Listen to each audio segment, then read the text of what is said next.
Sir, thank you so much for accepting our invitation and gracing the occasion.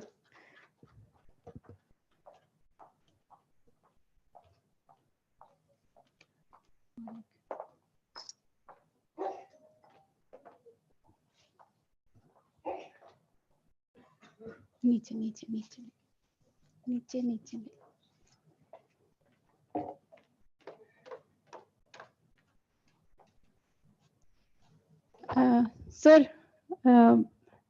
Sir, ready, sir?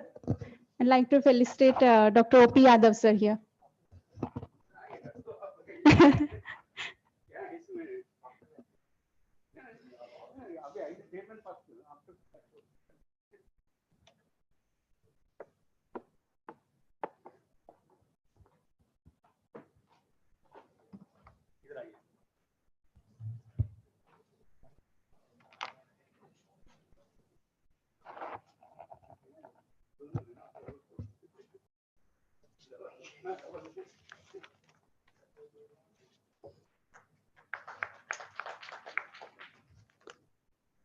Thank you, sir. I'd like to request Dr. J.S. Mishra, sir, to moderate the session. Sir, it's over to you.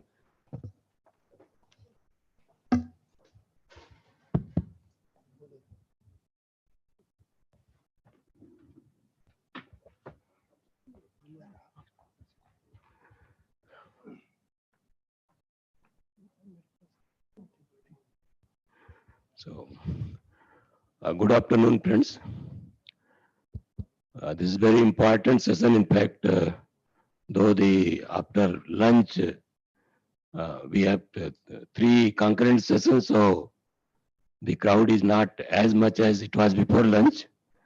But since our Secretary there and DG ICR, Himanshu Pathak sir is here, so I feel that this session will be more vibrant for all of us with his presence.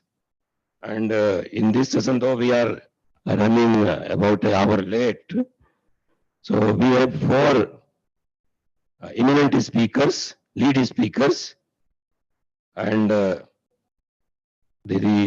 first one is Dr. O.P. Yadav. He is chairing the session as well.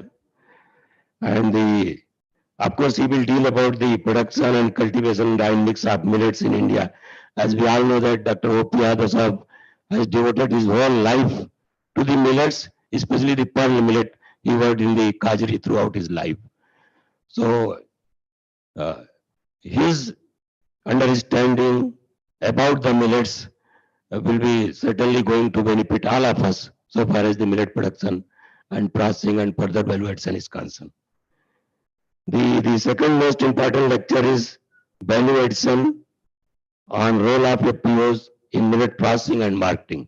So we all know that along with the production, value addition, especially in millets, processing and value addition. So both are equally important as important as the production itself.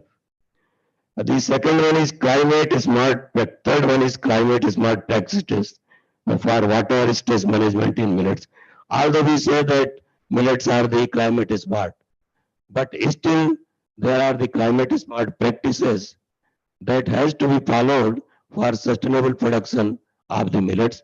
So Dr. S.D. Gorontiwar, Director of Research, MP K.V. Rauri, will be delivering on this aspect. And the fourth one is again climate smart management practices for sustainable millet-based production systems in Vidarbha region of Maharashtra. So Maharashtra is known for the millets. So certainly Dr. V.K. Karche, Director of Research, PDKV Akola, is going to deliver the sustainable millet-based production practices. So now I will request the chairman of the session, Dr. O.P. Yadav sir, to say a few words. That's a quite paradox that I'm chairing as well as I will be speaking. So since we are running quite a bit late in the schedule of the session, so with the permission of co-chair, I would start straight away, go to my presentation, and then we'll come back for the remarks finally.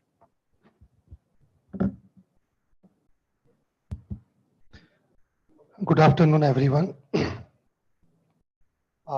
Very distinguished audience, including DG ICR, Honorable Chair of the session and the participants.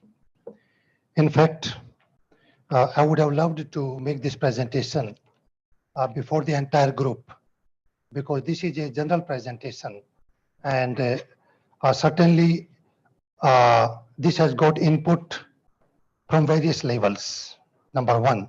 Number two, it's a privilege for me to make this presentation in this format, probably fifth or sixth time in this year.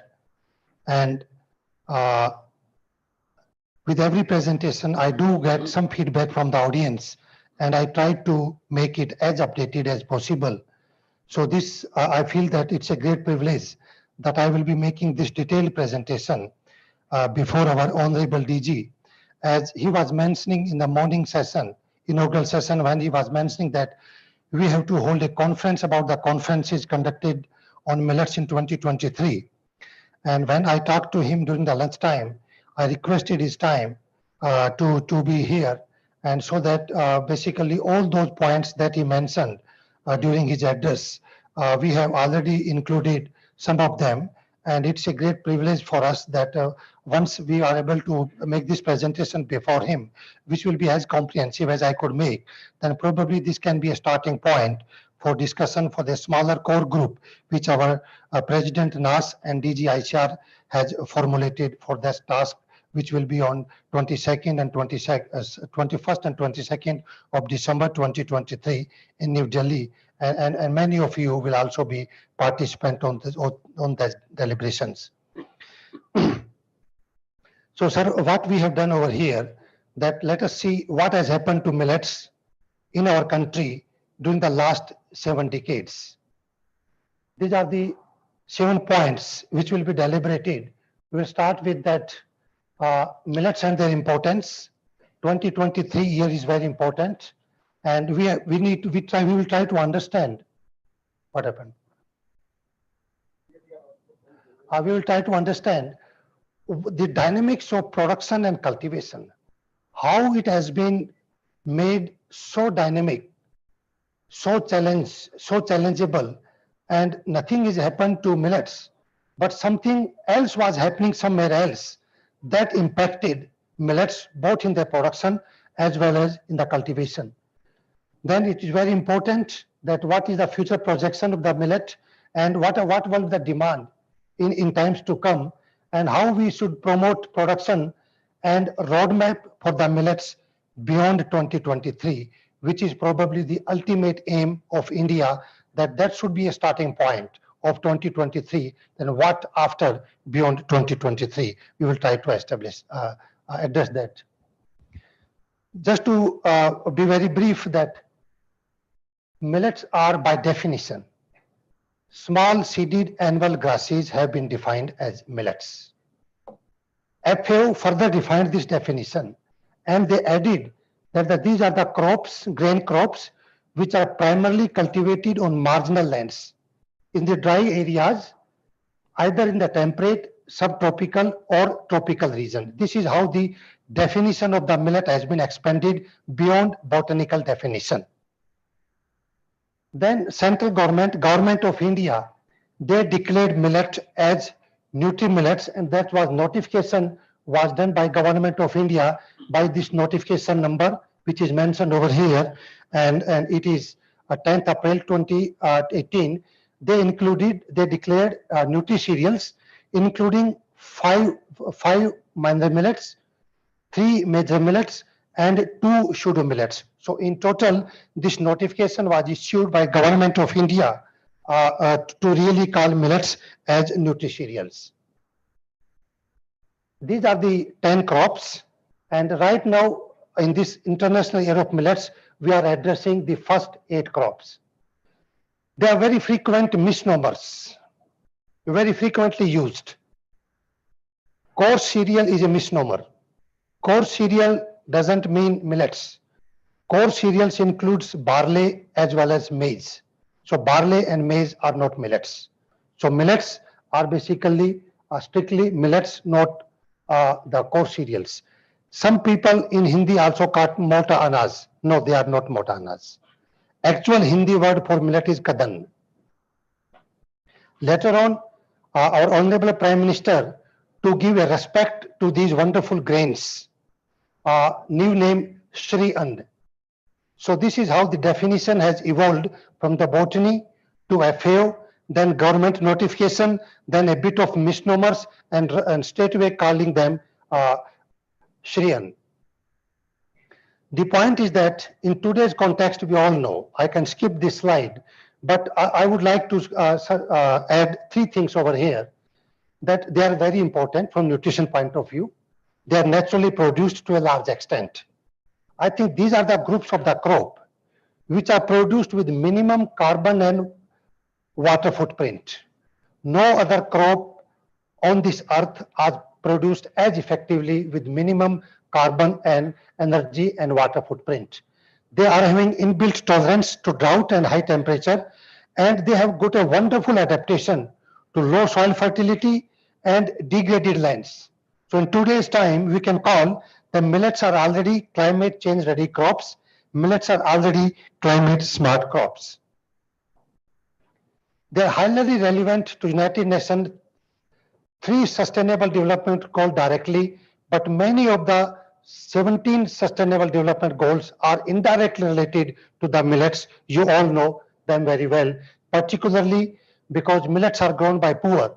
So any investment in millets research, any investment in millets development is an investment in alleviation of the poverty. Zero hunger, biofortification is the new mantra. And as we all know that these are the most nutritious crops, and of course, good health and well-being because of the certain positive attributes of millets. These are very important from the Sustainable Development Goal number 3. Let us see what happens to cultivation dynamics. As on today, it is grown on 131 countries across the globe, but largely they are concentrated in Asia, particularly South Asia and African subcontinent. And this is the millet map of India, and you can see almost everywhere millet grown in our country. And this is very important, covering the traditional food for 59 crores of people on this globe. Total area is 74 million hectare, and India is 13 million hectare. Almost 20% of the millet are cultivated in India, and almost 23% millet is produced in India, and almost equal degree is consumption in India.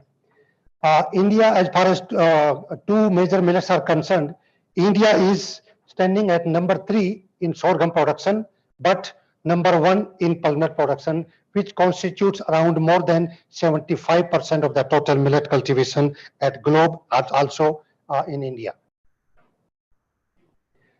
In addition to this, the kodo millet, little millet, barnyard millet, almost 100% grown in India. Finger millet and palm millet almost 50%, but sorghum 7%. I would like to draw this attention of our DG ICR at this point of time.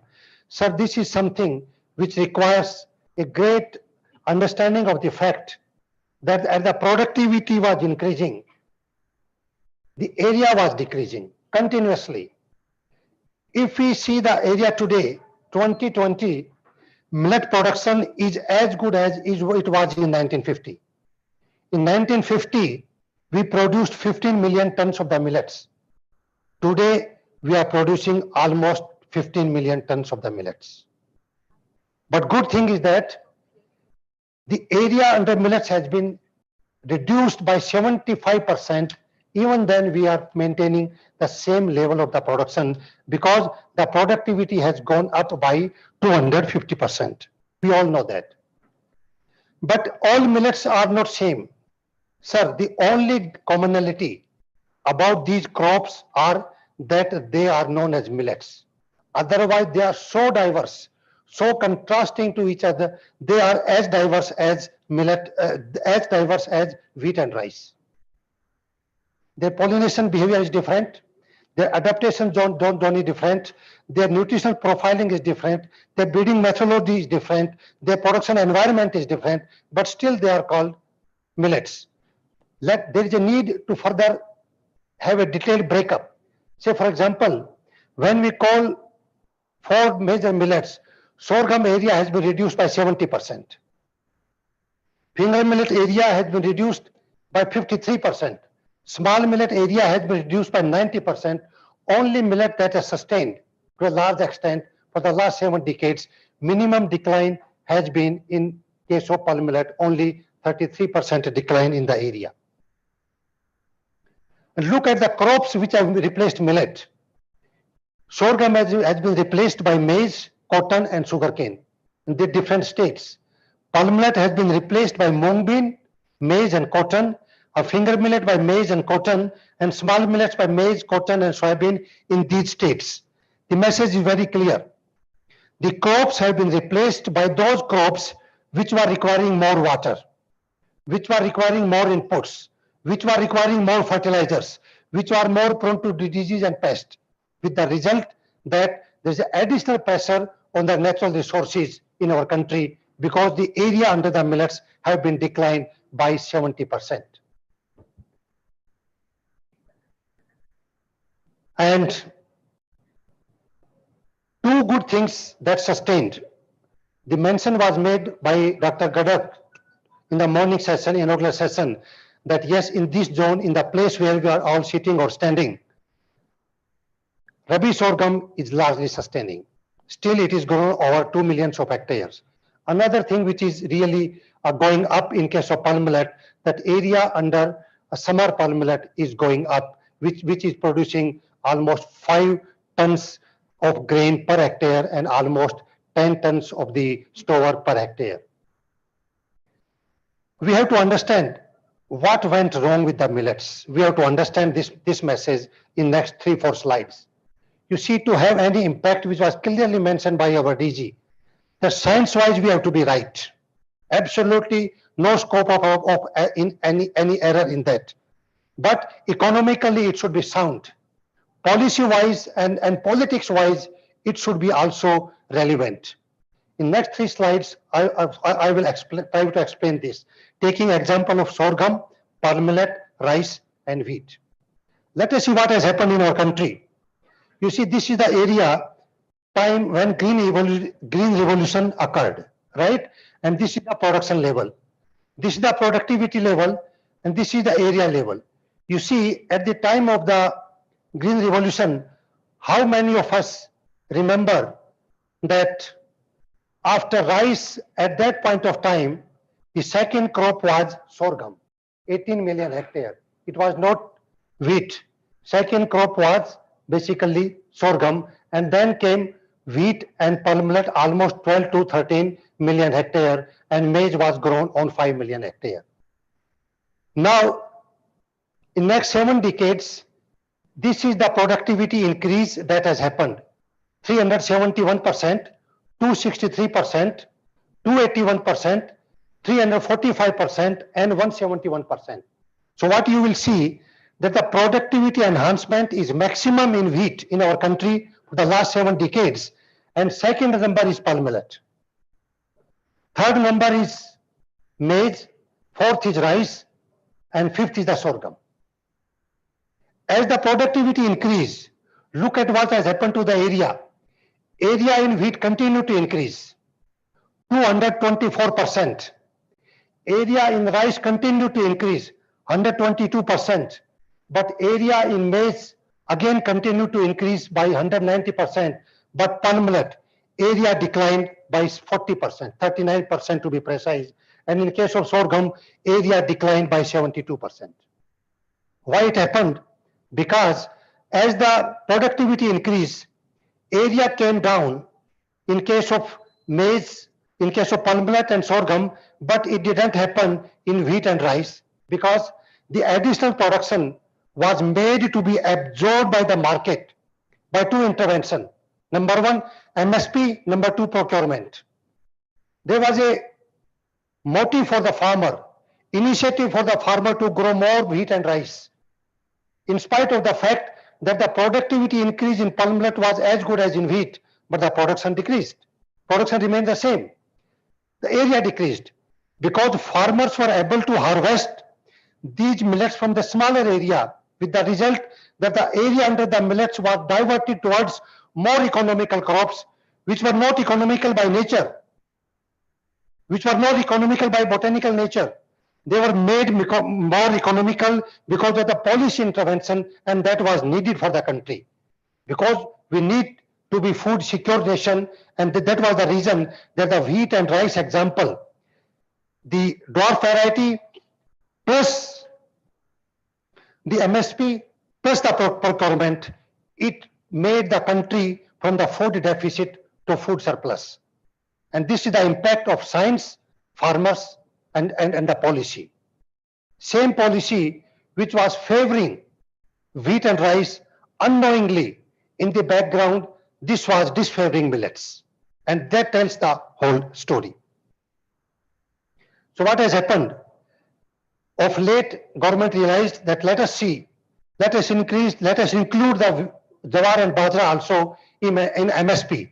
Now today you see MSP of wheat and rice are 20 to 30% lesser than MSP of bajra and jawar. But still, effect of MSP will come when it is joined by procurement.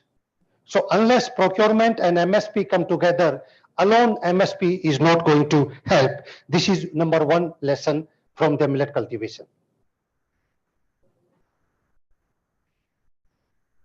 So to revisit lessons, the technological innovations and their development and delivery in millets, let it be hybrid, let it be composite, they are as effective as in fine cereals like wheat and rice.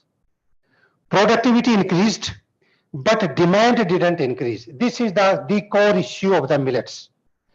The demand came down heavily because the demand remained stagnant, area was reduced, millets were replaced by maize, cotton, and soybean, and total production remained the same, 15 million tons, today 15 million tons. The procurement and the distribution of the fine cereals further impacted millets consumption negatively. MSP didn't help. Replaced area of maize, cotton, and soybean, it has put more pressure on the natural resources, and cultivation of the millets was relegated to less productive area and less productive regions, and millets were branded as poor man's crop. Poor man crop doesn't mean that today it is poor man crop, but rich man diet. And that's why the Honorable Prime Minister of India said that let us call them Shri Ann, kind of the respect these grains deserve. Let us not call them poor man's crop. Let us call them Shri Ann. Shri in our country means something which is basically addressed with a great respect. So Shri Ann is the new term given to this. Now you see, let us look at the consumption pattern, sir.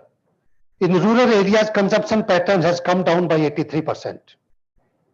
In urban areas, it has decreased by 77%. I expected this to be a situation of reverse, but I cross-checked the data, and there are various models available, surveys by ISSO and several other agencies. They say like this.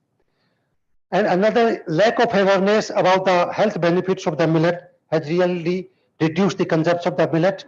Easy and cheap availability of fine cereals, PDS, 1 rupees rice to 2 rupees per kg wheat. Consumption of the fine cereals became a status symbol.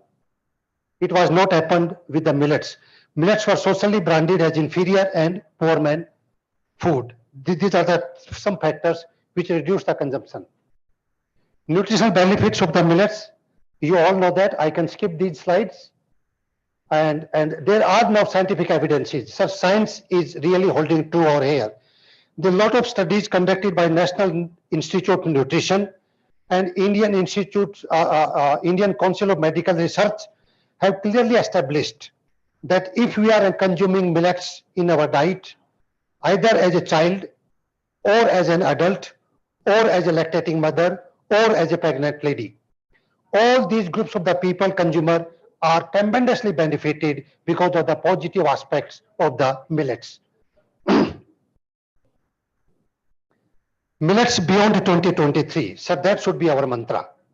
So let us revisit 2015 UN International Year of Soils. What we got in our country, One Health issue has been made a tremendous a central point, focal point of discussion, and soil health card. So this was the impact of 2015 as UN International of Millets, of Soils. In 2016, UN International Year of the Pulses. In 2016, India was producing 15 to 16 million tons of pulses. After that, 2022, it is 25 to 27 million tons of the pulses, right? So similarly, I will expect that 2023 International Year of Millets, still I put 3 question marks, sir, and probably we have to deal with very focal points that what should be the situation beyond 2023, so that all the hard work that government has put at the global level by inviting all those stakeholders ranging from the farmers to the industry, I think these basically 3 question mark will be addressed in times to come. Sir, future projections say that millet market is expected to grow at a compound annual growth rate of 4.6%. This is number one, very positive sign, as you are mentioning that economically it should be feasible, economically it should be right. Then share of the organic millets is likely to grow at a rate of 29.7% compound annual growth rate. Increasing demand of organic and natural food, consumers are becoming more conscious about the natural food, and the additional demand, additional kind of the need that has been put forward by these two things. I think millet will have a special focus on these, and the demand of gluten-free food on the rise, and also demand for the sorry.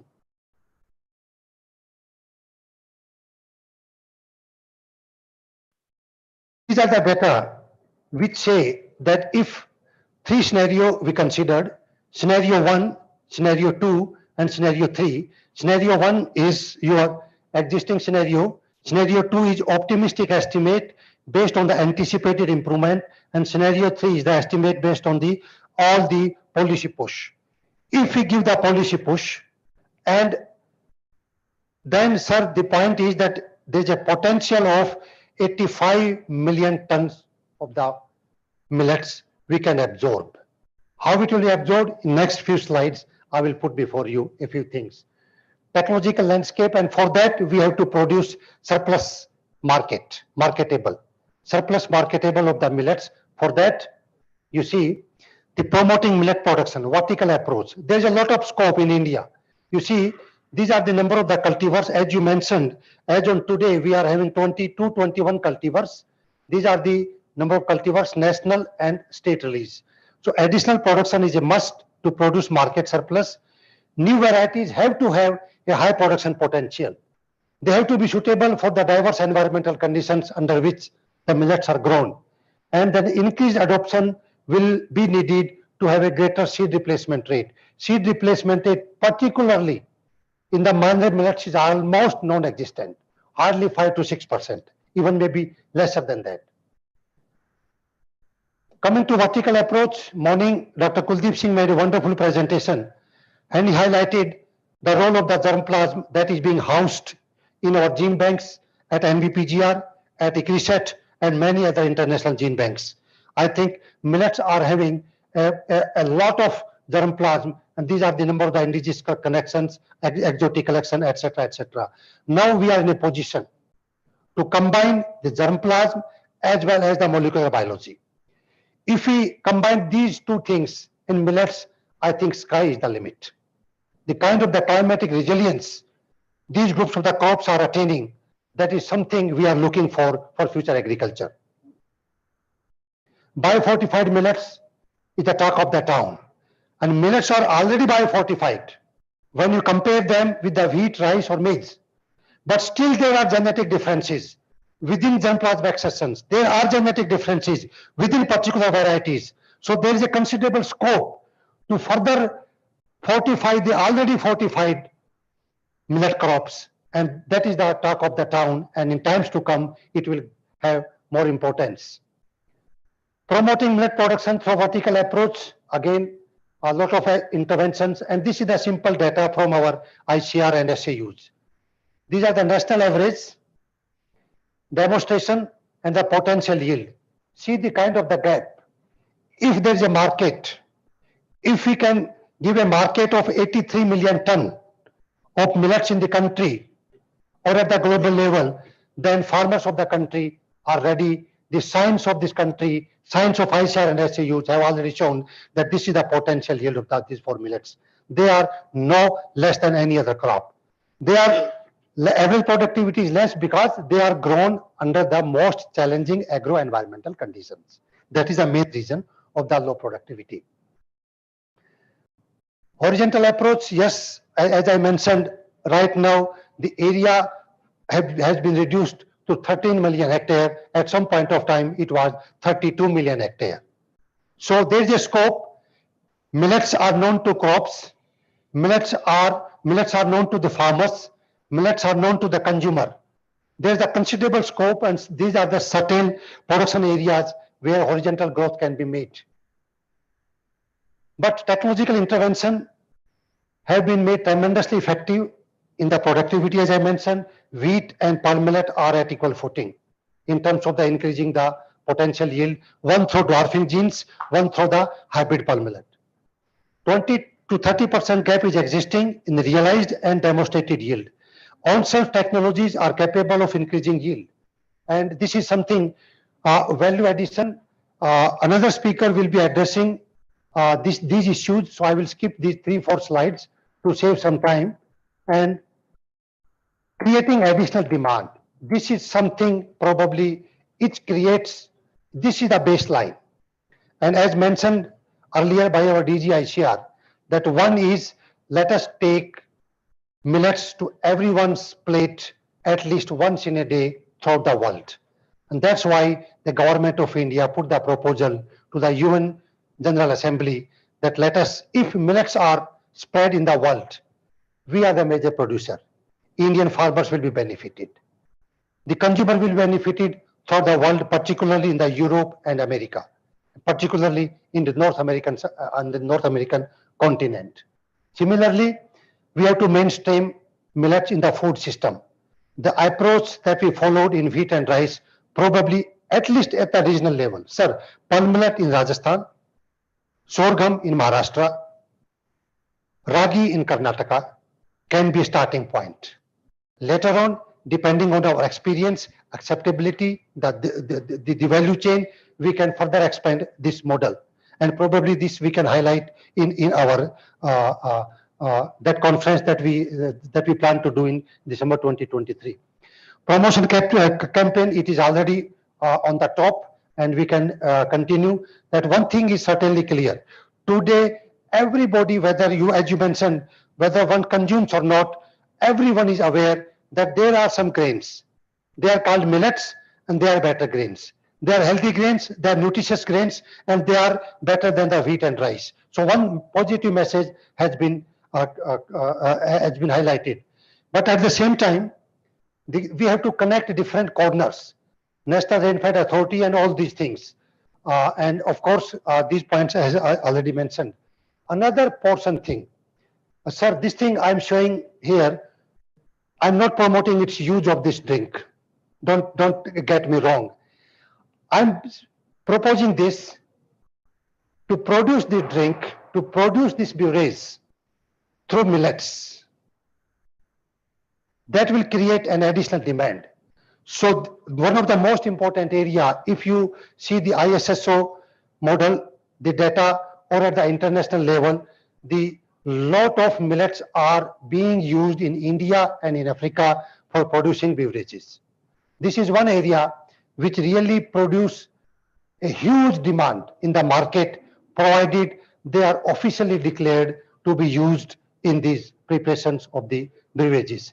At the same time, millets are equally good for feed industry, feed for livestock, feed for poultry. And this is another area which will consume additional 20 to 30%. Millets are important source of the fodder. In Rajasthan today, farmers are ready to sacrifice grain yield, but farmers are not ready to sacrifice fodder yield of palm millet. 60% of the millet country, 60% of the country's millets are produced in Rajasthan. And out of the 60%, 80% priority goes to the fodder, not to the grain. Grain are consumed, but first priority, particularly the drought years for farmers, is the fodder, dry store, because that is the maximum population of the livestock, both small ruminant as well as big ruminant. So this is another important point. Demand creation, as I mentioned, is the key issue. India is a global leader in millets. If we have one thing to offer in the country, after our, basmati rice, which has earned a great brand value of the Indian agriculture, millets can be second brand of Indian agriculture at the global level. And for that, a good platform has been created in the year 2023. Now, there are a lot of positive things with us as far as millet is concerned, because as mentioned by our DG, products and technology. African region, there the yields are as good as what they were in 1970s. On one side, we are having hybrid production, successful model in India. In Africa, it is yet to see the light of the day. So products and technology we have to offer to the whole world. Hybrid seed production supply, it's a seed business model for a whole Africa. If the seed industry has to be promoted in our country, if they want to be made global, then market in the Africa is the potential market. And India can make a presence felt at the global level by approaching those levels in the regions where humanity is still struggling for the good quality and good quantity of the human food. Human resource development, kind of the human resource science technicians we are having in the millets, probably they are nowhere available in the world. And also present topic is set in India, which is addressing a large part of the millet germplasm enhancement. That is another positive point for India. Sir, all these points, the policy paper number 114 has been brought out by the National Academy of Agricultural Sciences. The president of the academy is right with us. So if you want to understand, want to absorb more of these things, what I presented over here, because I made a mess out of this. Can you come to the second last slide?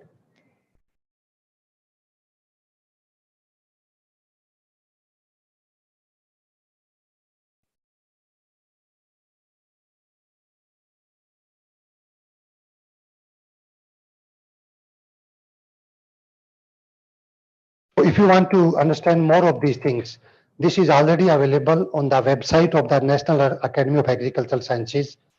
Please go through it, and probably in next 15 days or so, we will come back to many of you in an effort to make a preparation for that conference, about the conferences that we will be holding on the platform of the National Academy of Agricultural Sciences under the overall guidance of the President of the Academy. This was done by myself, Dr. Tonapi, and of course, Dr. H.S. Gupta and Dr. Sujay Rakshit also contributed. Summary is that 5 points I want to highlight.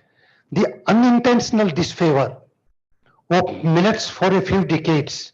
Now there is a renewed interest in the millets. Future projections are very encouraging, and food, fodder, industrial use and feed, policy and awareness are very important, and 2023 is the beginning at the global scale.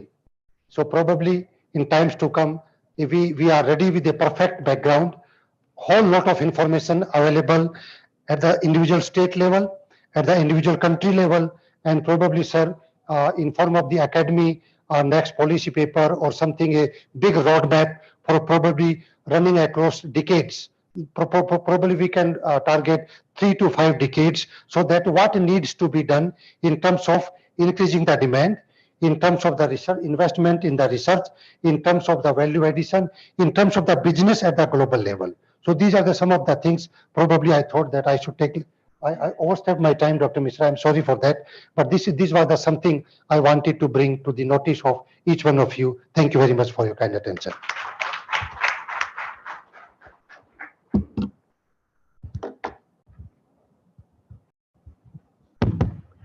Thank you, sir. Thank you very much for very elaborative presentation on the millets, right from beginning and what are the future scope. So we will deliberate further. So if my colleagues have some one or two quick queries or desire, otherwise the presentation was well exhaustive, and I think so. Still, if somebody has some query, so the house is open for discussion. One or two queries, please. Yeah, Dr. Sunil.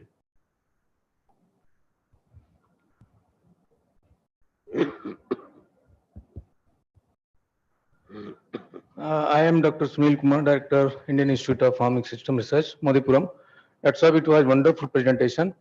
But a very small query that millets have been replaced by three important crops: maize, soybean, and cotton. And these are also very important crop for many, due to many regions, for many stakeholders. As maize is good for feed purpose, cotton is well known for purposes, and soybean is upcoming industrial uses. Now, when we have all these strengths, what could be the niche area and what could be our roadmap? That how gradually we can shift upon, or we can have some new niches or some non-traditional areas, because there are issues related to crops, germplasm varieties. There is conflicting issues related to grain as well as fodder. Suppose we are taking care of fodder, there would be less grain. And if you are compromising with that, then there will be compulsion at the marginal farmers. So this is very tricky approach. What is your means? How you suggest that roadmap could be for future?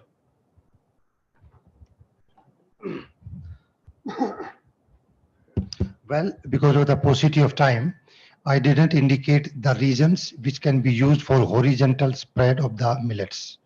These are all available in the policy paper.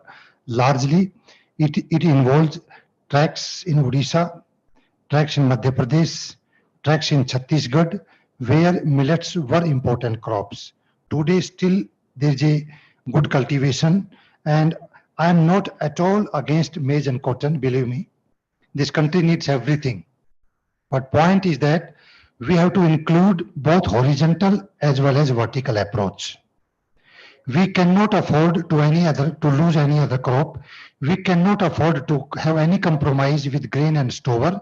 That's why in case of pulse millet, if you look at the national program, now the most important priority in sorghum as well as in pulse millet is to develop dual purpose cultivars, which have the capacity, which have the ability to give both high yield of grain as well as stover. So there is no any chance of any kind of the compromise in terms of the one commodity. What example I was giving, that fodder, to highlight that fodder is also equally important, and all the millets are a good resource of fodder crop as well. So I don't mean that you compromise grain yield. Just to emphasize my point, I said that farmers are ready, particularly in the drought years, because they need more fodder. Grain can be transported from other parts of the country at a cheaper rate, but fodder cannot be transported from all parts of Punjab to the Pakistan border up to the Badmer and Jaisalmer. That was my point. Thank you very much. Thank you, sir. So, if there is no, Mr. Sap, yes. Yeah. No, there is no query. First of all, let me congratulate Dr. Yadav. It was an excellent presentation. I mean, the whole story you have summarized in your presentation. वो पूरा past, present और future जो भी होना चाहिए था, you have conveyed everything. Let me have one or two observations. There are the tough ones. I mean, those tough questions we scientists need to identify and address also. Point is, I feel that technology-wise, science-wise, now we are ready to improve the production. Our farmers are also ready. आज के दिन में Indian farmers का situation ऐसा है कि उनको अगर कोई सही प्राइस और मार्केट दे दे, वो कुछ भी प्रोड्यूस करके दे देंगे वो। जहां जहां प्रोड्यूस हो रहा है काफी ऐसा जगह है where there is a lot of people are ready to leave rice provided they get more price with millets. वो पूरा पंजाब राइस छोड़ देंगे कल, उनको बोलने का जरूरत नहीं पड़ेगा। Besides, nowadays we need to increase horizontally. As you said, with the same, with much reduced area, productivity has gone up, production has remained same, and same thing can be said for rice. Similar thing can be said for wheat also. And even now also we have got at least सब कुछ मिला करके अगर फैलो area देखा जाए तो there is around 20 million hectare land which is still fallow, and we can go for those kinds of things. Science is ready, technology is ready, farmers are ready. But even then, ये production और जो demand जो है बढ़ नहीं रहा है। और डिमांड बढ़ाने के लिए देयर आर टू थिंग्स, एक तो सही में जो लोगों का जरूरत हो, और second one is you enforce to increase the demand, publicity.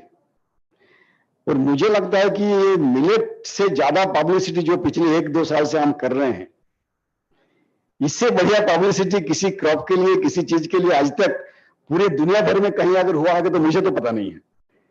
जिस तरीके से प्रधानमंत्री जी से लेकर के हर एक व्यक्ति पूरा मिलेट मिलेट मिलेट मिलेट करते करते लोगों को हमने परेशान कर डाला एक तरह से, तो इससे ज्यादा बढ़िया पब्लिसिटी तो हम अब कर नहीं सकते।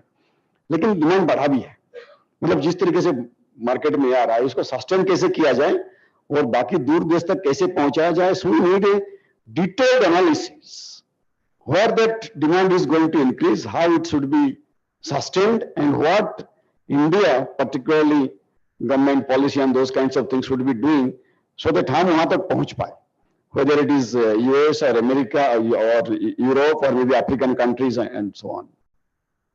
Second जो है, which is more difficult, जो लोग आज तक राइस और बासमती राइस और साथ साथ आपके बड़े अच्छे क्वालिटी का गेहूं इसको जिन्होंने अपना लिया है, उनको दोबारा मिलेट में वापस जाना, this is not so easy task. ये कैसे वापस जाएंगे वो, that is very difficult. And third, मेरा थोड़ा सा कभी कभी मुझे मतलब थोड़ा सा डर भी लगता है। मिलेट का न्यूट्रिटिव वैल्यू तो है, उसमें कोई डाउट नहीं है, लेकिन हम जब मिलेट का प्रोसेसिंग और वैल्यू एडिशन और बाकी सब कुछ बनाना शुरू कर दे रहे हैं, cookies and those kinds of things, तो उसमें जो बाकी इंग्रेडिएंट्स हमने डालना शुरू कर दिया ना, to make it tasty, to make it all kinds of things, so that healthier millets sometimes end up non healthier. कुछ दिन पहले हमारे ओनास कैंपस में एक ये हुआ था exhibition, you know, when the Prime Minister came, and then we requested one nutrition person to go and check what is the quality from health perspective of all those products which are being sold. Unfortunately, they reported that many of those products, those are millets, but not so healthy, because they have added all kinds of fats or as much as possible sugar, बाकी और भी काफी सारे ingredients उसके साथ डालते चले गए हैं। Now those have become tastier, but those are no more healthier. तो ये जो थोड़ा सा हम करते करते एक तो अच्छा बात जो था उसको भी हमने गलत रास्ते में लेके चले जा रहे हैं। ये अगर बहुत दिन तक चलता रहा तो लोगों का जो फेथ है कि millet is healthy diet, that faith we might be losing. तो इसको भी किस तरीके से हैंडल किया जाएगा, so these are some of the things which we need to come out. But otherwise even with this negative points, let me tell you, this is the perfect time. और जिस तरीके से इसको अभी तक प्रोजेक्ट किया गया है, India is in a very good position to increase the demand, to reach to the international community, global community, and get all the benefits out of millet. Thank you very much for this very extensive and wide coverage of the presentation. Very nice. Thank you.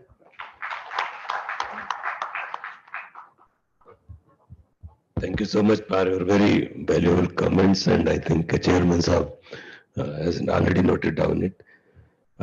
Now the second speaker is not there. It's not there, sir. It's ST Gorantivar, sir. So now I will request the Dr. S.D. Gorantivar, sir, Director of Research and PKB Rauri, to please. Sir, we have one question. Ajay, Dubey. Okay. Sir, after a very nice presentation, I just want to give my two suggestions or observations. First is that if millets are brought up in the PDS system, then its awareness and consumption can be increased. And another is to bring these millets or its preparations in the midday meal scheme. So that will make a good dent.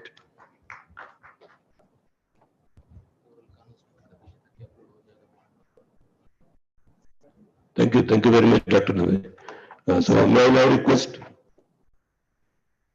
Dr. Gorantivar, sir, please. Just a quick announcement. Those who have the oral presentation after it, just requesting them to upload it backstage.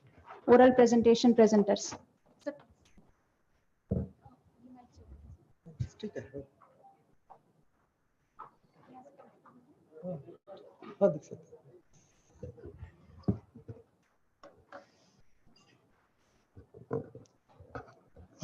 Distinguished audience that include Honorable Director General ICR Dr. Himanshu Pathak Saab, respected Chairman, Co-Chairman, Rapporteurs and all those who are present here. I would like to first of all thank our Chairman and first speaker for providing the complete insight into the millet-based system right from production to consumption.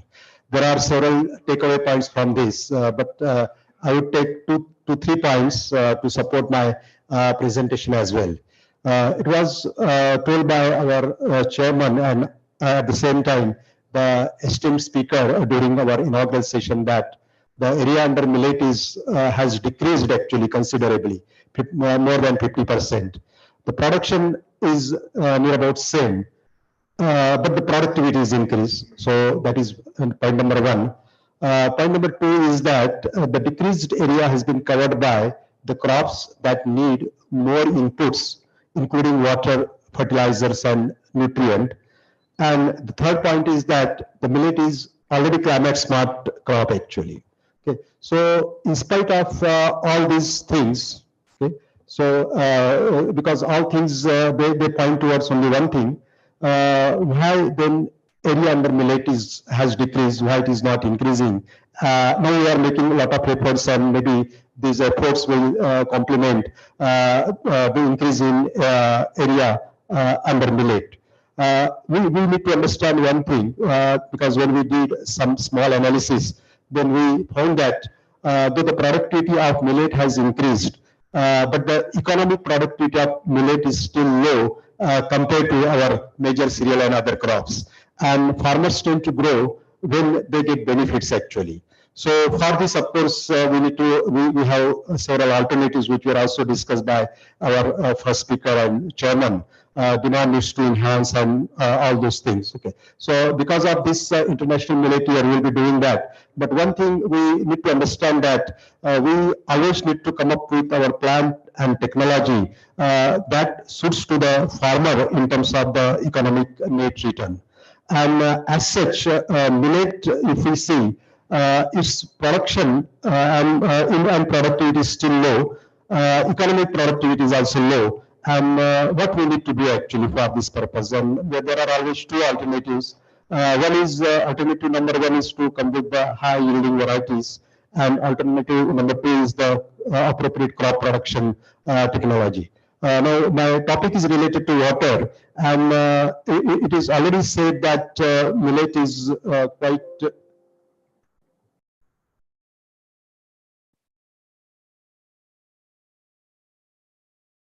millet is quite hardy crop. It is climate smart crop. It is quite hardy crop and are relatively easy to grow in stressful regimes without hampering the productivity appreciably. We also know that millets, they are grown on marginal land, degraded land, in temperate region, tropics, subtropics, then shallow soil, heavy soil, and everywhere actually.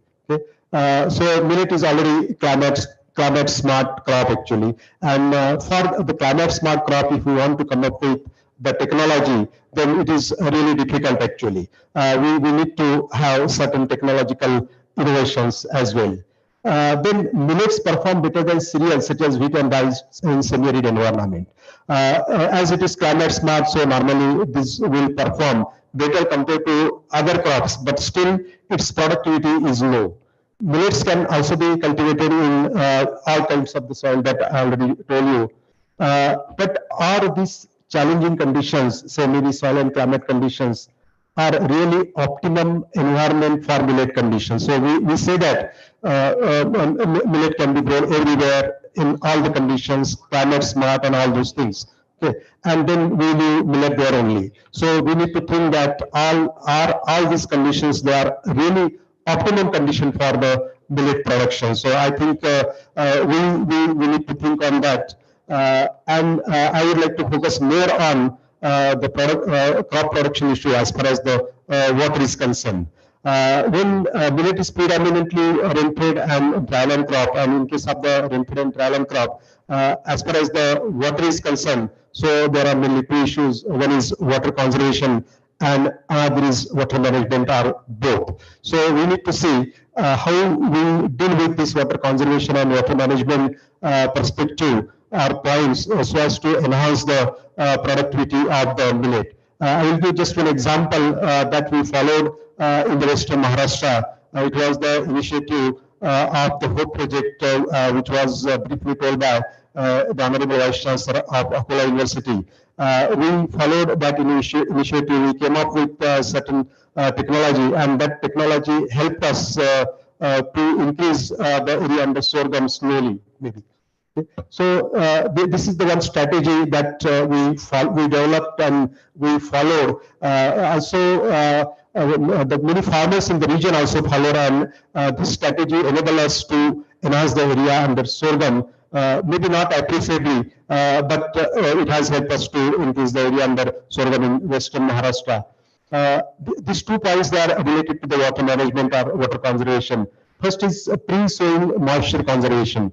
Under this 5-point technology, the first point of the technology is pre-sowing moisture conservation. I will tell about this. And this will contribute to the 30% of the increase in yield, that is production. Then use of high yielding varieties as per the soil type. Then its weightage is around 25%. Then post-sowing moisture conservation, such as intercultivation, hoeing, all these operations. So this contributes to 20%.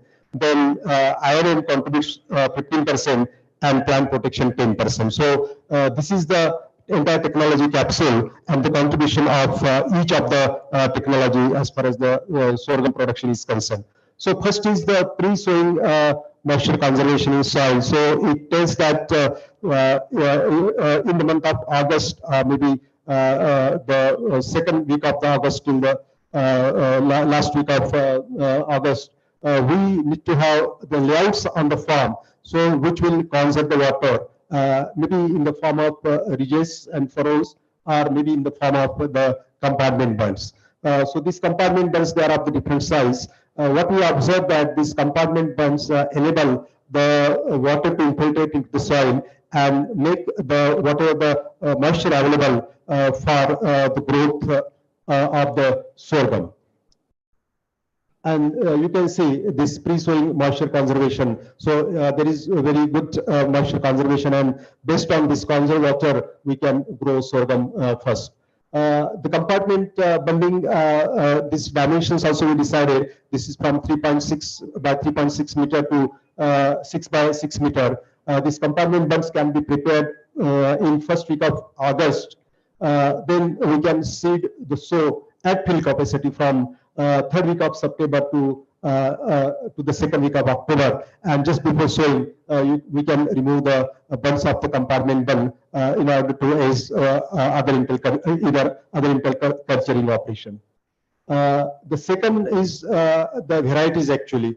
Mahatma Phule Krishi Vidyapith Rahuri has made a lot of efforts in the development of the especially Rabi sorghum varieties, and these varieties are as per the types of the soils actually. And probably this is one of our efforts to develop the varieties based on the soil type, because in the rainfed conditions, soil types are very important because we use the moisture which is conserved in the soil. For shallow soil, we developed the varieties like Phule, Yashomati, Phule, Anuradha, and its duration is 100 to 105 days. For medium soil, we have the cultivars having maturity period of 110 and 115 days, Phule Chitra and Phule Suchitra. For deep soil, Phule Purva, Phule Vasudha, and CSV 22. And under irrigated conditions as well, where Phule Revati is quite a promising variety. So based on the soil type, the varieties have been developed, and we popularize these varieties. Then we also developed the appropriate agronomical management practices. We standardized our sowing time. Of course, in case of a rainfed condition, sowing window always vary. Spacing 45 by 15 rainfall, all of us know that. In irrigated, it is slightly low seed rate.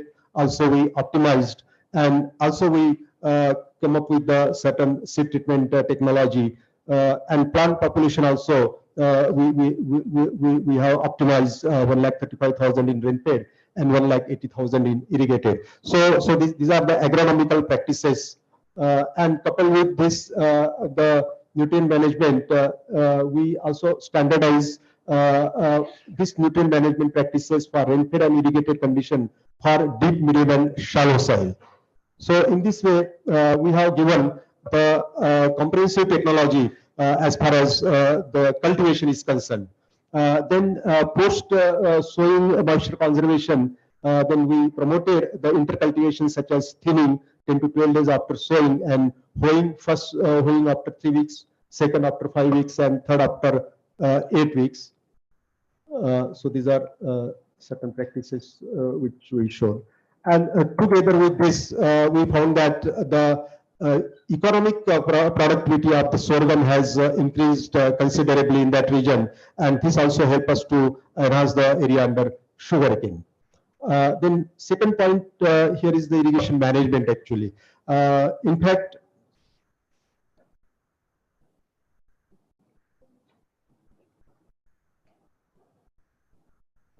this is quite, we say that it is quite tolerant to all kind of the abiotic stresses. So maybe it is heat stress, water stress, flooding stress, okay, even salinity stress as well. When it is tolerant to all kinds of the climatic stresses, when it is hardy crop, when it can be grown everywhere, then really we should go for irrigation or not. So that is the question actually. So we have been discussing this on the different platforms, but as far as the sorghum is concerned, we found that sorghum, of course, Rabi sorghum responded to the slight application of water quite very well. So we also identified the growth stages where we need the irrigation. And if we have limited water, maybe we can do with the 2 irrigations. And if we have only still less water, then we can also go with the 1 protective irrigation. The purpose of telling this kind of the thing is that with certain water management practices here, we can enhance the yield considerably. This we did for the sorghum, because sorghum is the major crop, major millet in Maharashtra. Maybe if we develop such kind of the technology for other millets as well, then it is quite possible that we can enhance the economic productivity of the millet as well. Water conservation is very important along with the water management. I have just told the 2 techniques. One is the compartment bunding, and another is the ridges and furrow. But along with this, these are certain traditional water conservation techniques. We call those as the area treatment.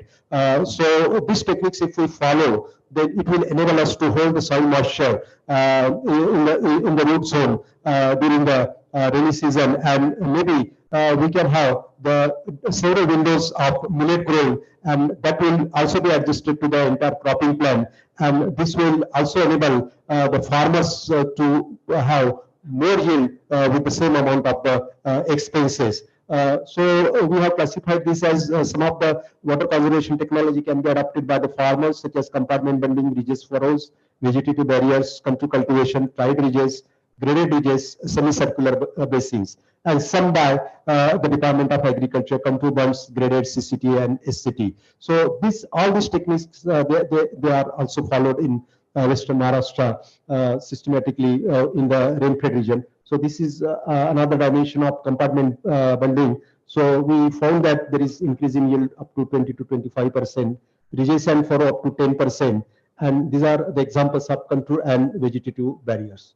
When we say that the water conservation, it is okay, but as far as when we say that the irrigation, then we need to have caution actually, because we try to convert many dryland and rain-fed crop into irrigated, and then we land up in various difficulties. Here, in fact, we should not cover millet into the irrigated crop, but then we should always see whether it needs a certain kind of the water application during certain sensitive stages. We need to investigate. Then we need to identify the growth stages that are sensitive to water stress. In fact, in millet, except for the sorghum or pearl millet, we didn't work on this.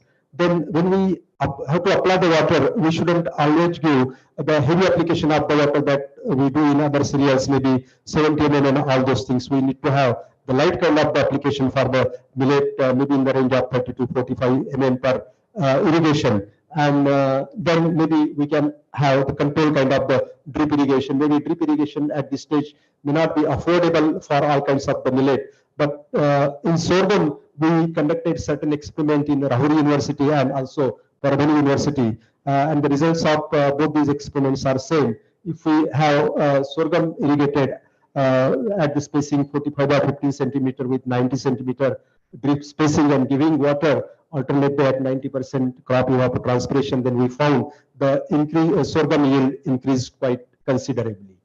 So for that, of course, when we want to convert anything into the irrigated, then we need to be cautious. So we have started the experiments and studies to generate certain basic data. For the millet, we started with the sorghum, and for sorghum with the digital lysimeters, we determine the crop coefficient that tells us when and how much water we should apply. And this is also the part of precision agriculture. And on the occasion of this International Millet Year, in our university, we are trying to start to develop this kind of the crop coefficients for other kinds of the millets. So maybe many will wonder that why there is a need of crop coefficient and all those things, but we can identify the proper growth stages with the help of this crop coefficient and all those things. I think with this, I would like to summarize my talk. The first point I would like to emphasize is that we should always go for economic water productivity and overall economic productivity and economic water productivity as well. So that encompasses all the issues, productivity, demand, and all those things. Once there is demand, once farmer gets more revenue per unit of the rupees he or she spends, then naturally there will be more demand. And I think at the government level already the initiatives have been taken by declaring this year as the International Millet Year, and there is a lot of enthusiasm in other countries as well. I would like to tell you an example that the delegates from Ethiopia and Madagascar, they will be visiting Mahatma Phule Krishi Vidyapith just to study the mechanization in sorghum production, and probably this is being impacted by the declaration of this year as the International Millet Year. So this is some kind of the exchange program as well. So such kind of efforts will enable us to have the more economic productivity of all kinds of the millet. And second is, of course, related to my topic regarding water stress. So in this case, water conservation is more important to handle the water stress issue, maybe than irrigation. But in case of the irrigation, we can go for the control and protective kind of irrigation. And for that, we need to develop certain basic data for which we have already started studies in our university. I think with this, I would like to remain. Thank you very much.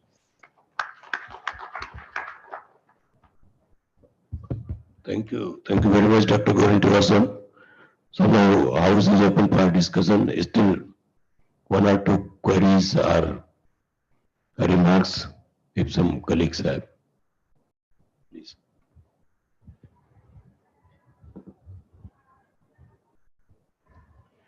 Hello, myself is Dr. J.R. Kadam, ex-Associate Director of Research Solapur. Dr. Gorantiwar has given an excellent lecture. Last week also I have attended his lecture, and I must congratulate Dr. Gorantiwar Sahib, the Director of Research from Mahatma Phule Agriculture University. And there is, I think, no question. He has explained all the parameters, that irrigation scheduling, compartment building, soil management and water management. Actually, I am saying that he is the father of water management. And I must congratulate Dr. Gorantiwar and thanks. Thank you for your compliments. If there is no any more queries, so thank you very much, Dr. for your nice presentation. Yeah, thank you very much. Thank you, sir. So, for last one, madam, No, sir. is not there. There are no more questions. So the last lecture was, of course, Sir, your PowerPoint? It's been uploaded. Sir? Okay, sir, please. okay. Okay. So the last lecture is by Dr. V.K. Karji, Director of Research, PDK Vyakola, again on the climate smart management practices for sustainable millet production for this Vidarbha region. So now, Dr. Karji, the floor is yours. This one.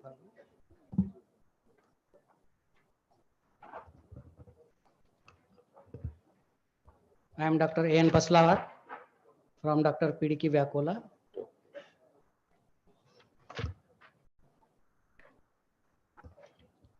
Chairman sir and co-chairman sir and rapporteurs and all delegates. I am going to present this climate smart management practices for sustainable millet based production system in Vidarbha region of Maharashtra. This Vidarbha, we have 3 agroclimatic zone, and it is Western Vidarbha zone, Central Vidarbha zone and Eastern Vidarbha zone.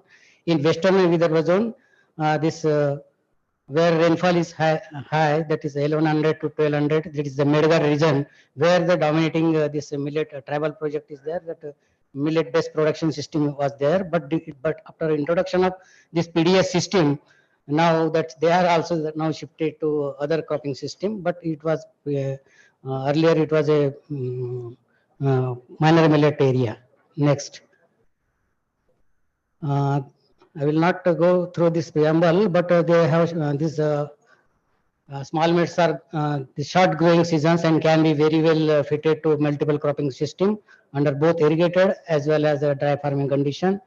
And this millet produce multiple securities, that food, fodder, health, nutrition, livelihood and ecological, and making them crops of agriculture security. These are the organic crops, can be used as a medicinal food crops and export oriented crops. And both, but area under millets is decreasing due to less remunerative prices and lack of this harvest machinery technologies for sorghum, particularly sorghum. Why it is reduced? Because every this rice, soybean, and your wheat, that harvest machinery technologies are there, but for sorghum it is not there. So because of that, farmers are not taking this sorghum in the Kharif and Rabi, and wild animal problems also in our region. And these are the potential district for this sorghum, this pearl millet and small millets. Earlier this Melghat area and Akola, Buldana, Yatmal, Bhandara, where now the small millets are some area it is increasing. Our university has developed these varieties, hybrids and varieties for this sorghum, that CSS 14, CSS 1635, CSS 35, and PDK Kalyani, CSV 34 in Kharif, whereas in Rabi, that is the most popular variety, that is PKV Kranti for Rabi, and PK Ashwini and Kartiki. These are the Hurda sorghum, that is parching sorghum, and the sweet sorghum is that is AKSC 22. It has more this biomass production, and it is useful for in future the ethanol production.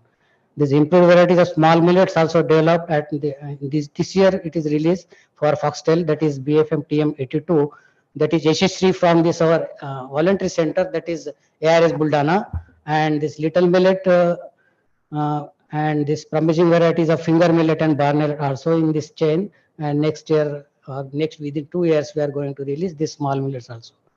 The most important, Dr. Gaurantevar sir already given that moisture conservation for Rabi sorghum, but in our area, dominating area is in Kharif sorghum, where this deep soils are there, vertisols are there. This BBF technology is more prevalent, and now farmers are taking in soybean or pulse-based cropping system, that everywhere that BBF system is taking, but for millet, that sorghum, also it is more beneficial for conservation of moisture, and also this flatbed this regescent for system. These are the varieties we are going to release in future. This is the opening of furrow after 30 days. This is most important in light and medium soils for this conservation of moisture.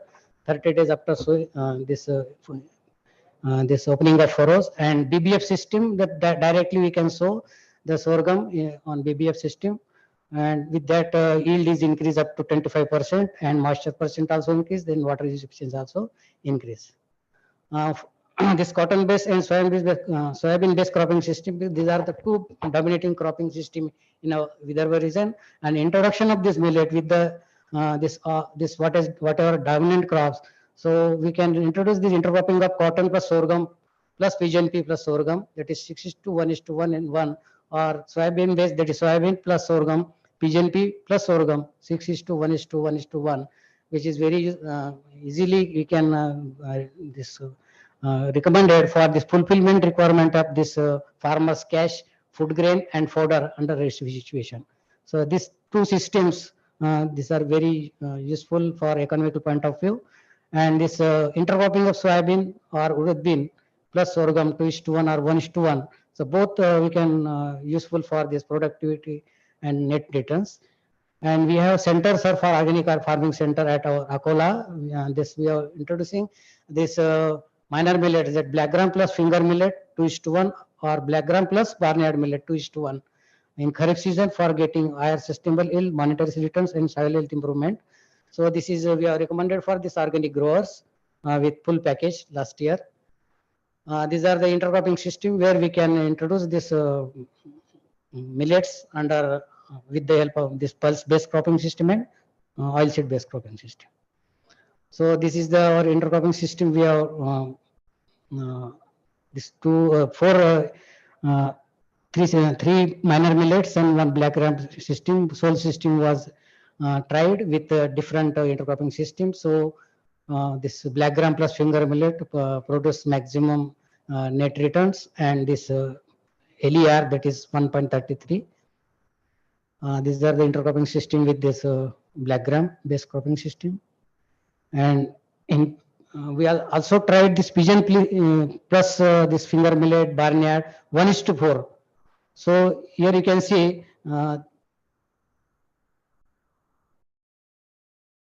this 4 row of finger millet or parching sorghum or barnyard millet, that is on BBF we have grown, and after BBF that ridges we have make with while written that BBF system.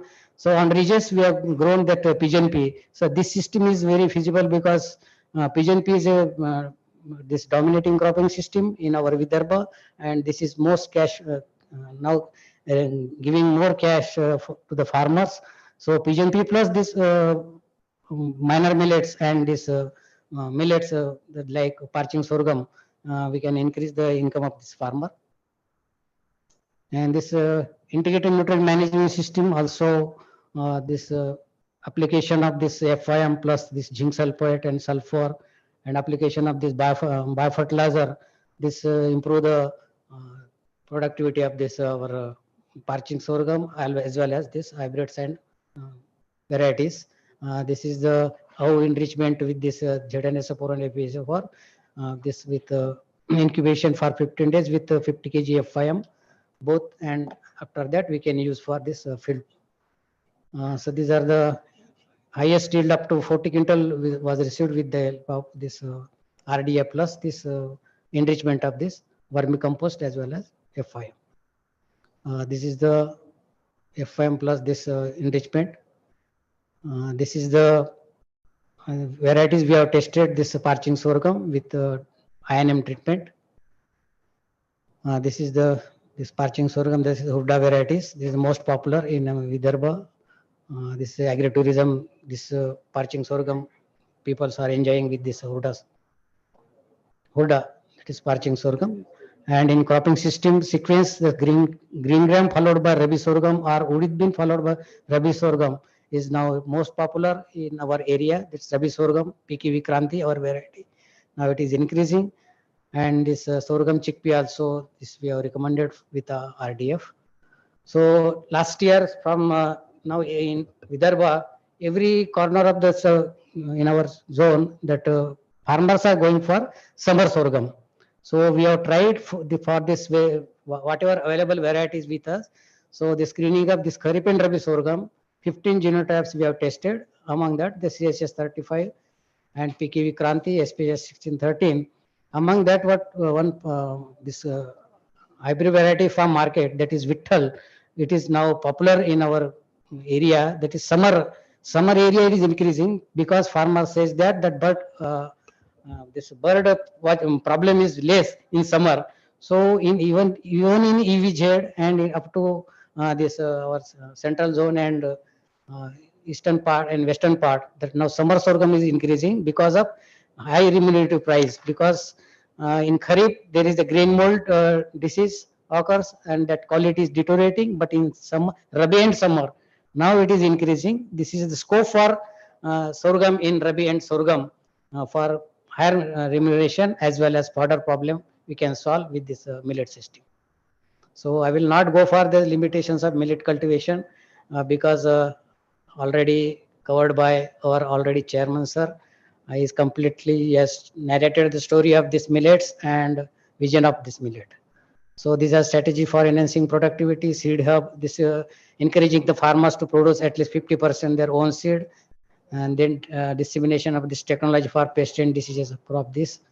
And the BBF technology should be popularized among the farmer, and this custom hiring centers for this machinery mechanic, that is more important. Even we are trying to give the ICM practices, but still that integrated nutrient management, weed management and decision, water management concept is not in actual farming. So that we have to promote this technology and creation of godown facility at village levels and small scale millet processing units at village levels. Our university also developed this small millet processing unit. These are the market linkages. I will not talk, but this is export avenues crops, the small millets in future. These are our sorghum demonstration we have conducted. More than 30% yield increase due to ICM practices. So we are also promoting this how this minor millets are healthy, and people are going to this summer sorghum in the area is increasing day by day. So this is our variety. Thank you. Thank you very much, Doctor, for giving a detailed presentation with respect to millet cultivation in Vidarbha region.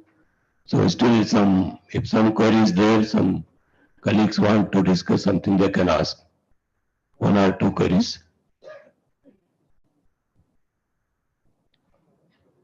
So if not, I think we have covered 3 lectures. In fact, the fourth one, Dr. Vilas Singh was not there. Thank you, sir. Oh, thank you very much, Doctor.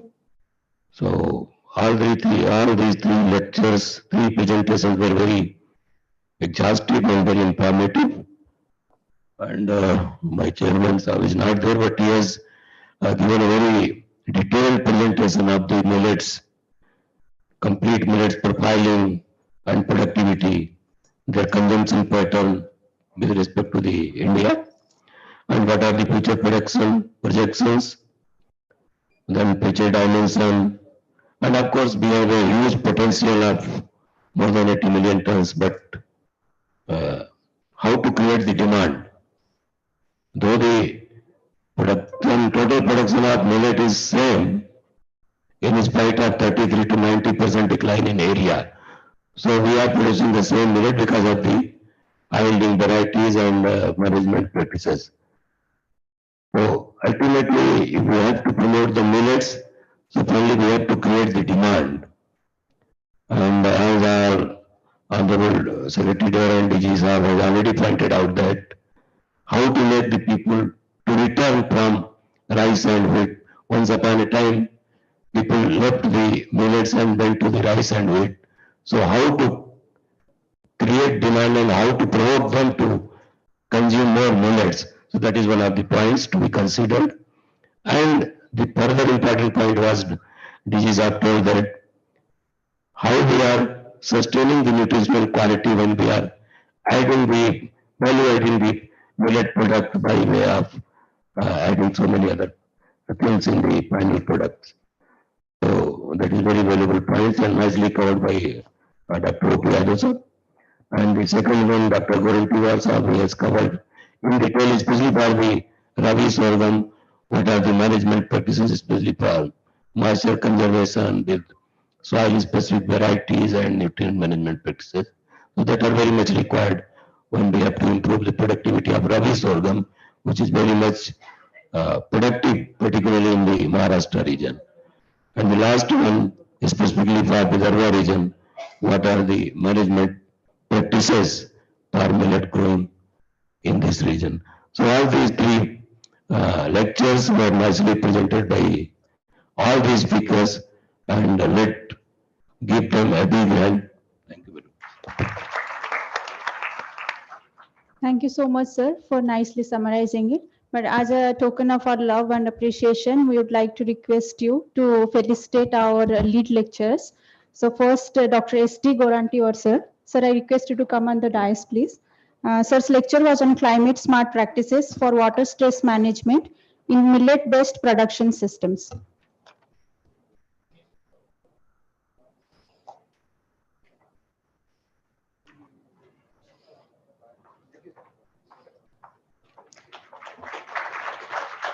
Next, Dr. V.K. Kharche, sir. On behalf of Dr. V.K. Kharche, sir, the lecture was on climate smart management practices for sustainable millets-based production systems in Vidarbha region of Maharashtra.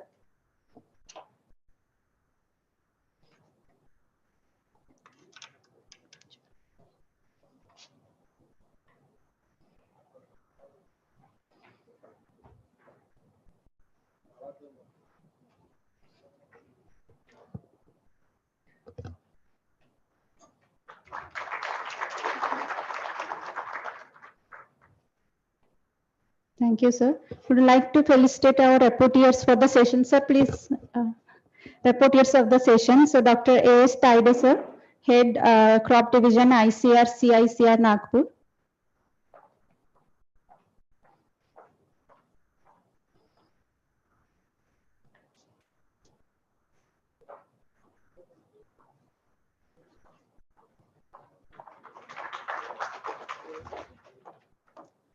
And Dr. Hanmant Halli, Scientist Agronomy, ICAR, Niazam.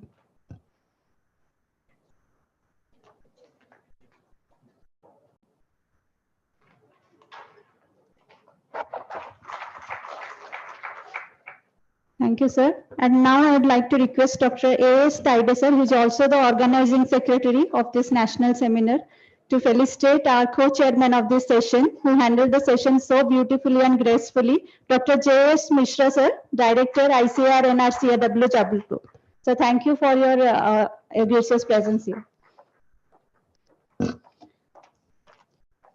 Thank you, everyone. Now we conclude the technical session over here, but we'll continue the oral session. So whoever will be presenting the oral presentation requested to upload their PPTs backstage. And one more announcement, the participants are requested to update their departure plan on the registration desk at the front door. Now I request Dr. Sonam, Scientist Agricultural Meteorology, ICAR Niazam, to take over the session. Good afternoon, everyone. On behalf of the entire Niasam family, I extend a very warm welcome to each and every one of you in this highly anticipated technical session on oral presentation segment of National Seminar on Abiotic Stress management for sustainable millet-based production system. Taking the lead for this session, we are honored to have Dr. Sunil Kumar sir, Director ICR IIFSR Modipuram. Please honor the dais, sir.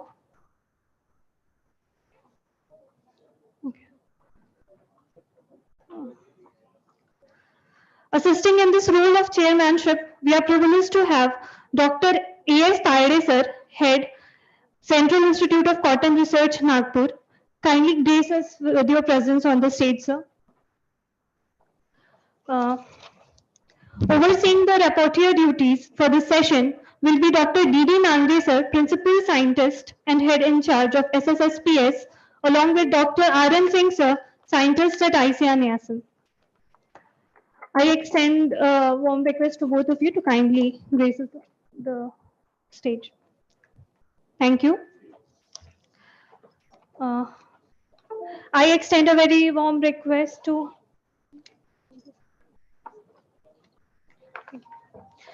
Nangre sir to honor our esteemed chairman Dr. Sunil Kumar sir.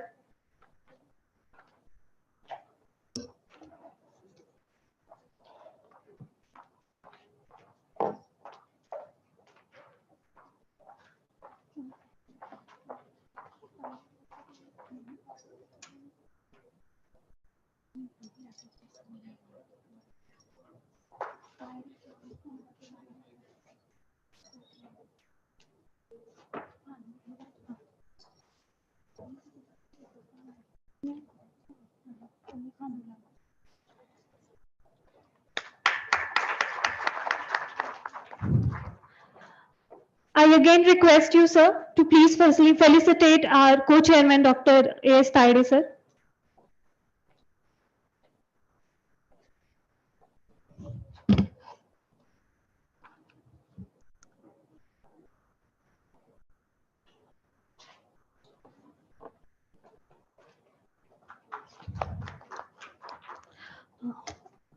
Dear ladies and gentlemen, we have a total of 15 oral presentations in this session.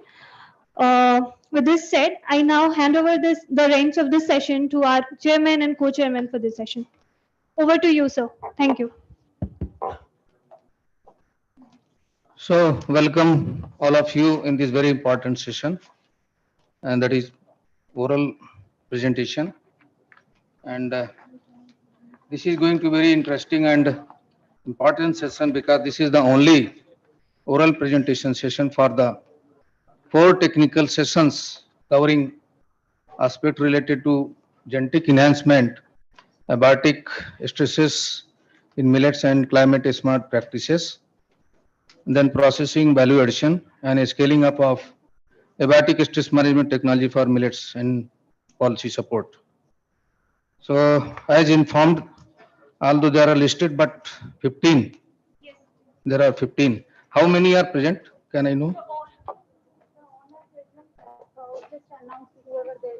Okay, okay.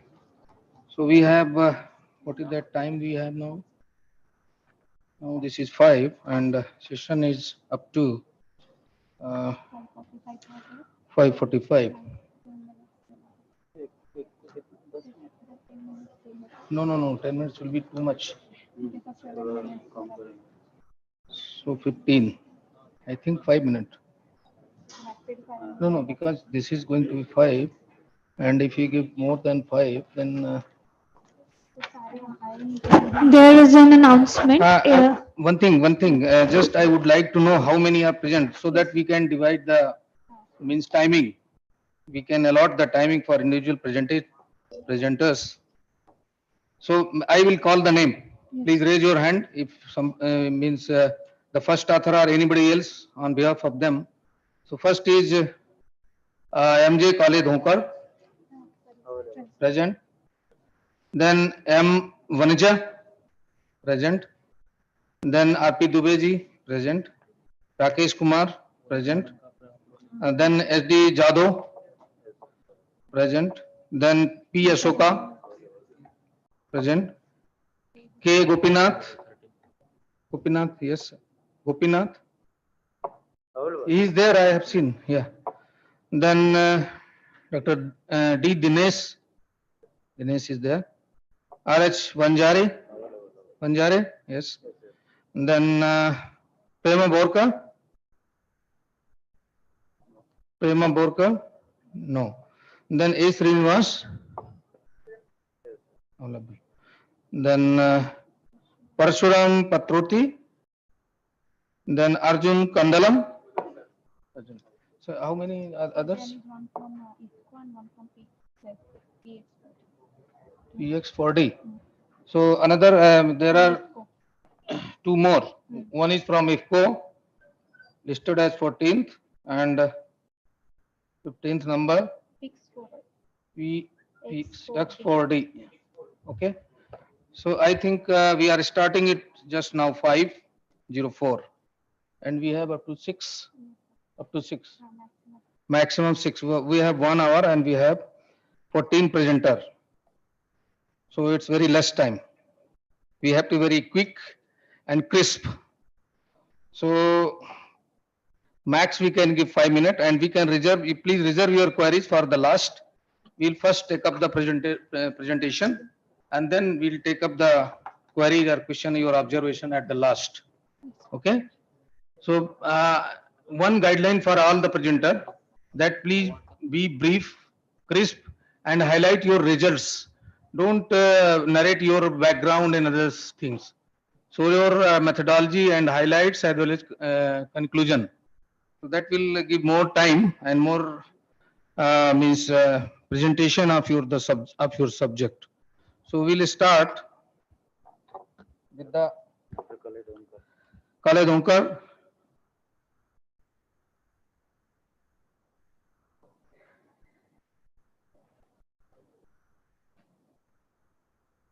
Okay, please.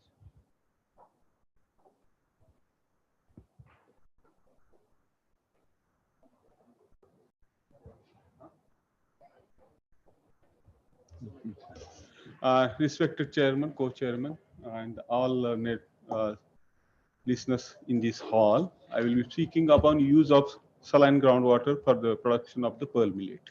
You know that the pearl millet is important crop of Rajasthan, and it responds well.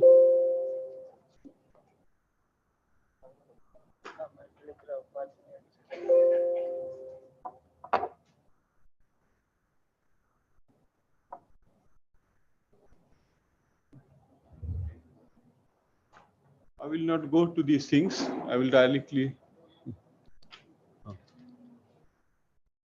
The objective of this study was to study the effect of the saline groundwater, use of saline groundwater and the fertility levels on the yield of pearl millet and isabgol crop rotation. These two crops were, isabgol is a medicinal plant and the pearl millet is the important crop of Rajasthan, and it responds to additional irrigation, means supplementary irrigation in case of drought. So, and Rajasthan is having lot of saline groundwater because of the arid regions, and we try to use the saline groundwater for irrigation in case of pearl millet, and try to understand what is the tolerance limit for this irrigation water salinity in case of pearl millet and isabgol. Okay, these were treatment, best available water, and then we use waters of 4 and 8 dcc per meter and 3 fertility levels, and we studied the effect, and because of limited time, I will tell you the pearl millet tolerates the irrigation water up to 4 dcc per meter, means threshold salinity of the pearl millet is 4 dcc per meter. Beyond that, the irrigation, there will be decline in the yield, and that is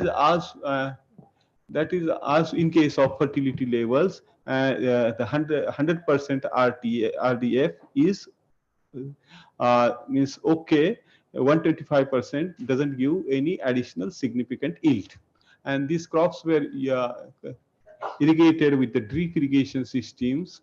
And also in case of isabgol, we found that 4 dcc is the threshold irrigation water salinity, and up beyond that, there is reduction in yield. Also same thing, combined effect, it responds to irrigation water salinity as well as fertility levels. We tried to understand the what is the salinity buildup in the soil at the harvest of isabgol, and that salinity buildup, if we irrigate to drip, it is not very serious.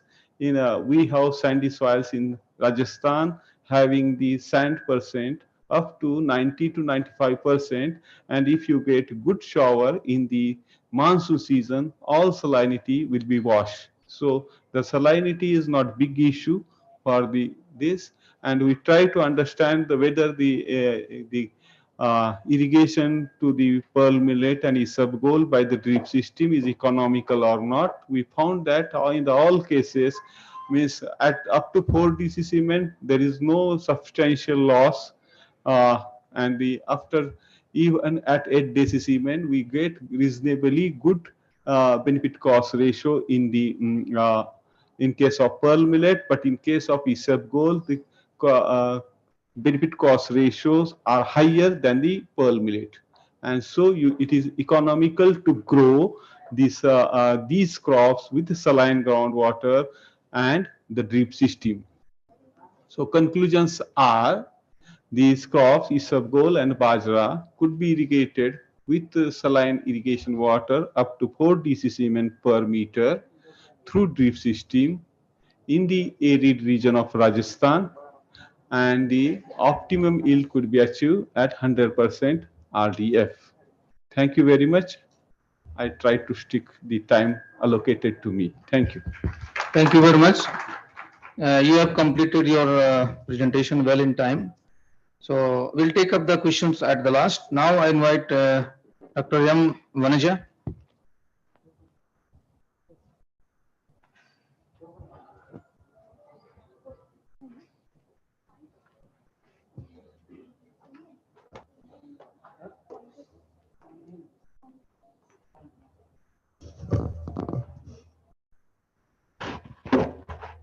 Pointer is there?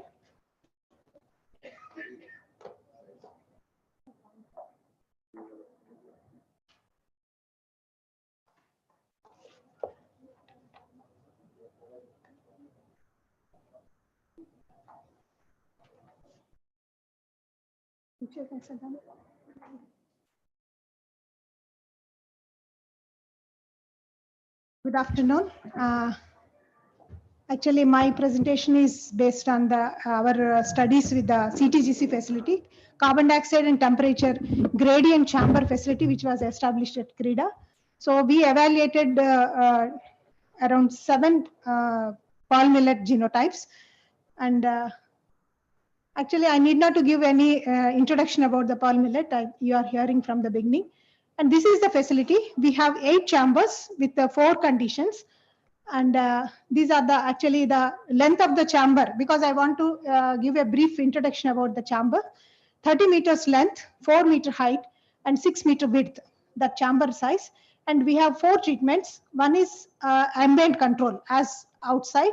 The second one is actually temperature gradient. From one end to the other end, it will be around 5 degrees difference. So there is a pad and fan. So from one end to the other, it is ambient plus 5 degrees. So there is another chamber with 550 ppm carbon dioxide concentration uniform. And the fourth treatment is the combination. We want to see that how the performance of the pearl millet in the future conditions. So this is the actually the genotypes. I hope I can. These are the 7 genotypes we have evaluated, including Dhanashakti and the hybrid HHB 67. And this is the chamber where we grow the pearl millet. And what we observed that the maximum temperature during the crop growth period was ambient temperature was 34 degrees. So it is even increased by 5 degrees, it is less than 40 degrees. And the phenology is the most important thing. So what we could observe that the hybrid HSB 67 is the actually earliest one. And there is no uniform response of pearl millet for the 50% for different treatments. But one thing we commonly observed that the combination, the carbon dioxide and temperature, when the both are increased, they delayed the flowering. Like the blue line, you can see that it is increased the duration for the 50 days flowering, 50% flowering, sorry. And here I have given the tiller number. Actually, this is very interesting thing we have observed in our experiment, that number of tillers. Actually, when we are increasing the carbon dioxide or the temperature, the number of tillers are actually not changing or decreasing. You can see. But especially when you are increasing the temperature, this is ET1 is a plus 1.5 degrees and E2 is a 3 degrees, 4.5 degrees. So when we are increasing the carbon dioxide or the temperature, it's a mean of the genotypes. It is decreasing. But when the combination is there, it is actually significantly increasing the number of tillers. So this, what we have observed in the particular thing, but what we observed that all the genotypes are not responding equally for each individual treatments. So I have given the mean response as well as the what is the minimum response and the maximum response. So in that, what we have observed that there is one genotype which is showing under like even a high temperature and the combination, it is showing increased tillering number. But in some other, it is always decreased or no response. So such type of variability we could observe with the genotypes to these conditions. Next, the total biomass. So when we see that because this is an oral presentation with limited time slot, so I am not presenting every details of our experiment, but the gist of the thing, even the total biomass, it is because it is as you are aware that it is a C4 crop. C4 crop usually considered as it is not responsive to the carbon dioxide. But we want to test that whether this C4 crop is responsive to CO2 and how it is actually behaving when both the conditions were there. So in that, actually to our surprise, yes, there is an increase in the total biomass even under carbon dioxide. But as I was mentioning, it is not actually having high temperature. I should say that it is not more than 40 degrees. Even the ET1 is showing that is plus 1.5 degrees. It is increasing the total biomass and also ET2. But what we could see that the combination, it is not giving that much advantage.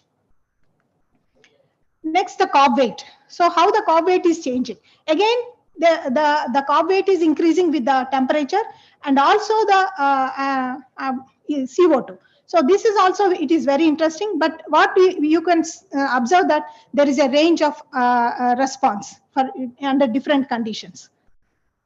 Of course, grain weight, even the cob weight is there, it need not yield higher grain. So what we have observed that the cob, especially the PM1, the genotype which is showing the lowest response and the highest response, I have marked with the different colors, and this is the range of the response. You can see that the carbon dioxide and the temperature, both the things, they are showing higher grain weight, but it is not yielding that much with the combination.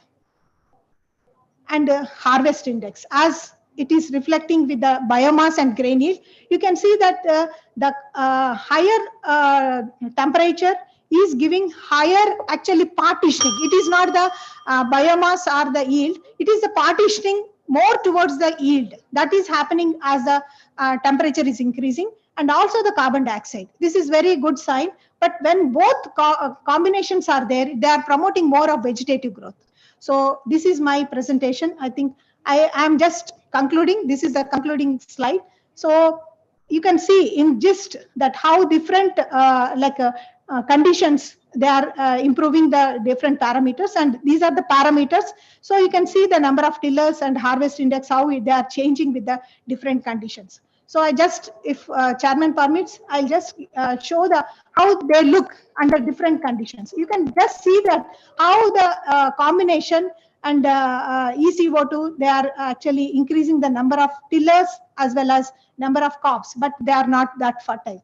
So I'll just go through all the 7 genotypes.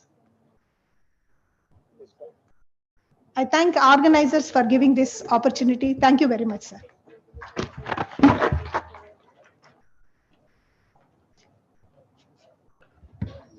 Thank you, madam. Now there is um, presenter PX4D. He has to go. He has to take flight. I think we are giving him time. Please be brief.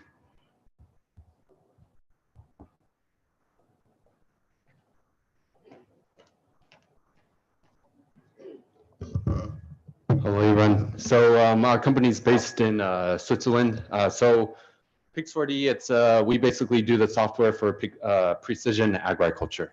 So anything to do with vegetation analysis using drone solutions or satellite imagery. So we have a number of products, and today we'll be talking about specifically Pix4D Fields, which is in the middle on precision agriculture.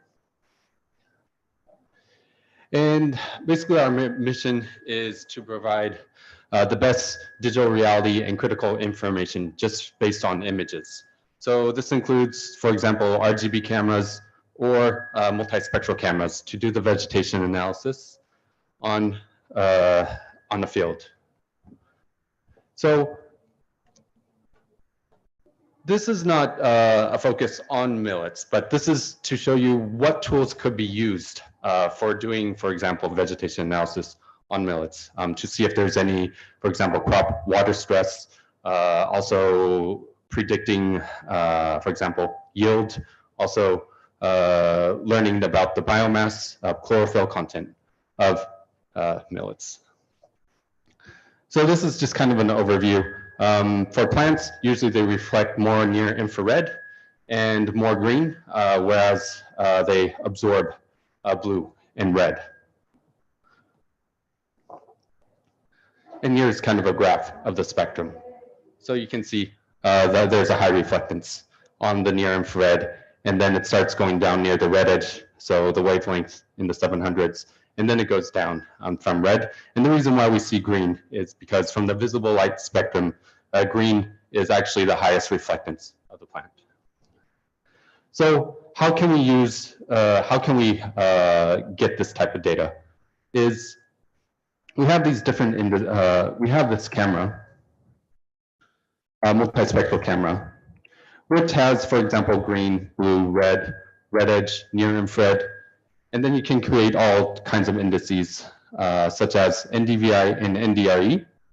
And so, for example, for NDVI, it's near infrared minus red divided by near infrared plus red.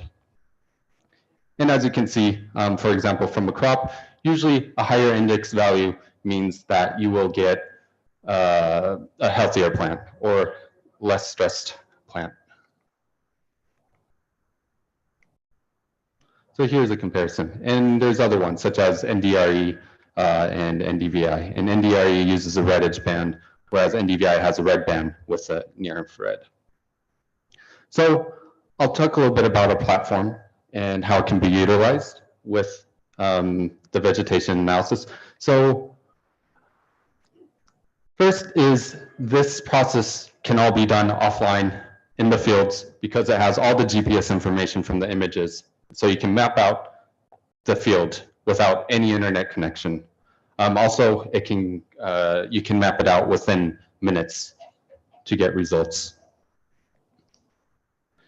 And here are some examples of how you would use this technology. So one is crop monitoring, especially when you have dozens of hectares or hundreds of hectares. It'd be hard to monitor the whole field. And so this would be important to use crop monitoring to find out, okay, what parts of the field are stressed.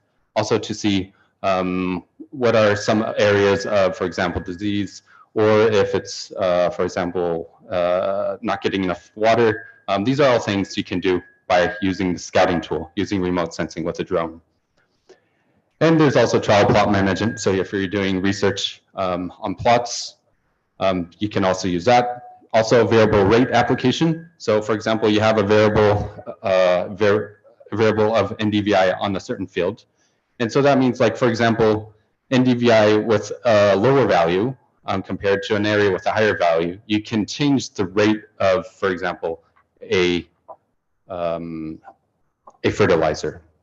So the lower the vegetation, the less health on that area, you would spray more fertilizer, and then on the places where it's more healthy, then you would put less fertilizer, for example. And that's all can be automated within, for example, a tractor or a spray drone.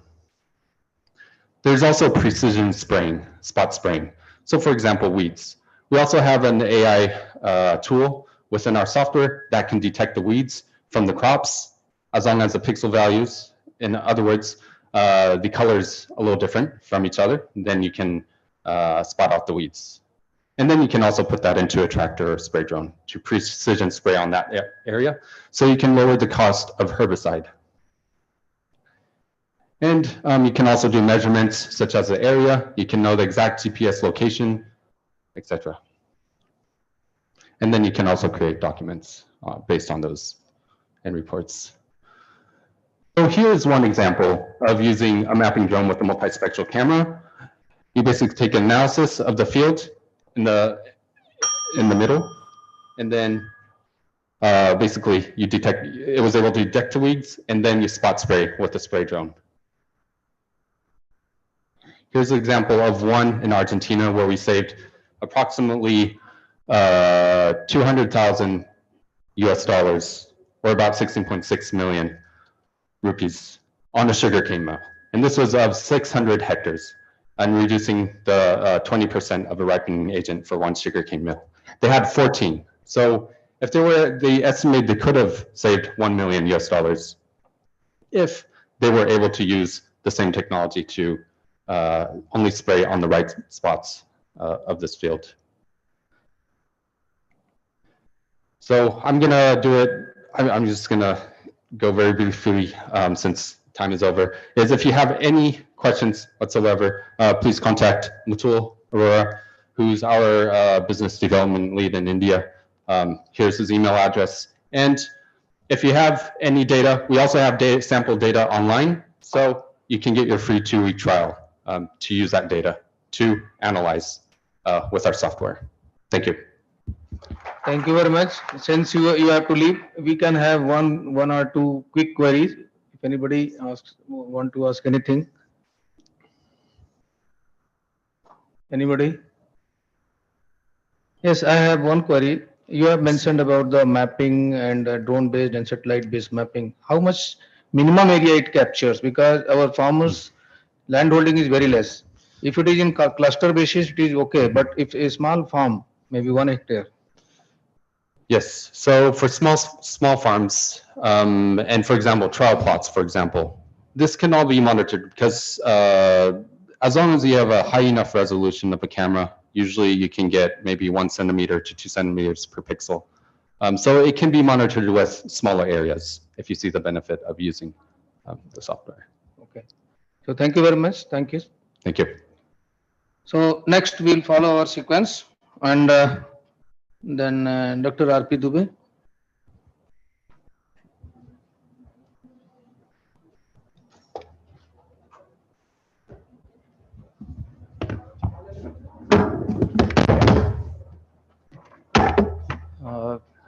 Good afternoon, Honorable Chairman, Co-Chairman, and esteemed audience. I'm here to present a very specific problem being faced in millet production, and that is the infestation of weeds. So as I come from Directorate of Weed Research, I'll be dealing very specifically on this issue. So next.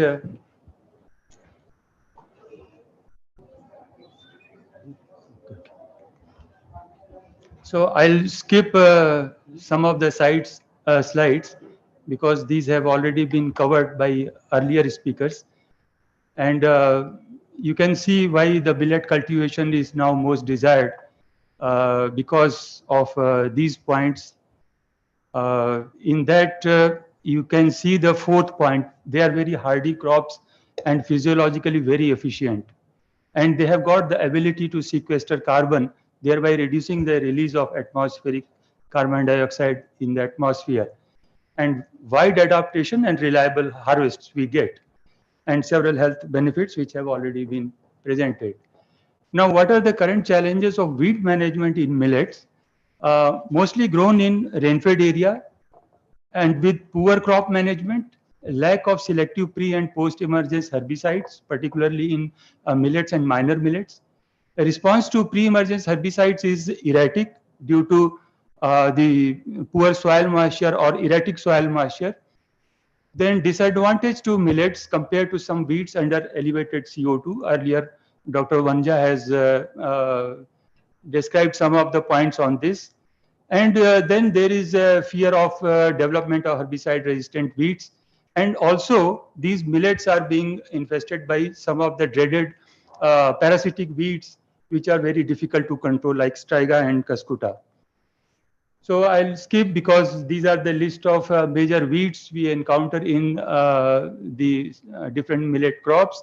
And these are the crop weed competition and yield loss which we found in the different millet crops. And you can see up to 15 to 97% loss can be seen if weeds remain uncontrolled in these millets. And the critical period for all these millets continue from 25 to 40 days after the sowing or planting. Now, weed management strategies when they are grown under the conventional farming, at present the farmers mostly they are going for the manual weeding, and herbicides, when we see very less scope of herbicides at present, but since last 3 years at our directorate we have been conducting trials, and now I'll be presenting some of the findings. Like you can see for different millet crops, even some minor millets, like your pre-emergence atrazine, then pyrazosulfuron and oxyfluorphen. But these things differ with the mode of sowing, or you're going for transplanting. So that distinction we have to make while making the recommendations. And some of the photographs which we have conducted trials in our directorate. Some of our AICRP system also we are conducting trials on these millets weed management. This is at Jobner, a new herbicide, atrazine followed by tembotrione in case of your sorghum, pearl millet at Jobner, and for sorghum also. Now, striga management, for that there are several methods, right from herbicide to crop rotation and reducing the weed seed bank. Now, I always say that these millet crops are very much suitable or a very suited candidate for organic or natural farming. And these are the points which make them more prominent or more favorable under natural farming conditions. Now, for managing weeds under natural farming, whoever is doing natural farming, they know that how difficult it is to manage weeds under the natural farming. Whenever we go to any farmer's field, the first question will be how to deal with weeds. So this is the importance of this problem being faced by. So these are the several methods which we can suggest the farmers for managing weeds under millets grown under natural farming. And some of the what we have done, you can see this very small mechanical tools like wheel hose can be a very good option for managing weeds. And then there is mulching with either straw mulch or like that. Then reducing spacing also has a very good effect on suppressing the weeds. And one more thing is that if we grow this sesbania for say 25 to 30 days period within the 2 rows of these, this is particularly a ragi crop, finger millet. And if we just mulch, live mulch in between the rows, that also has a very good effect, suppressing effect on the weeds. Now some intercropping, I think Dr. Palskar has also dealt with this, so I'm not touching. Some of the experiments which we conducted at directorate. So I'll just give the gist. What are the findings? Like in your ragi under chemical farming, pyrazosulfuron, it's a new recommendation, as pre-emergence and followed by chlorimuron plus metsulfuron. If it is applied at 20 to 25 days stage, it gives very effective control, and you can see the productivity is also enhanced with higher benefit cost ratio. So I'll not go with the data.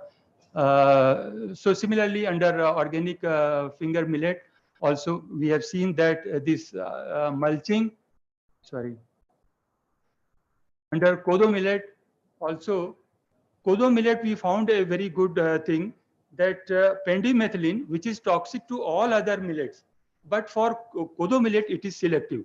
So pre-emergence application of pendimethalin in kodo millet, we can go for this weed management, and followed by any broadleaf killer. So similarly in barnyard millet also, this pyrazosulfuron followed by broadleaf killer, that works. And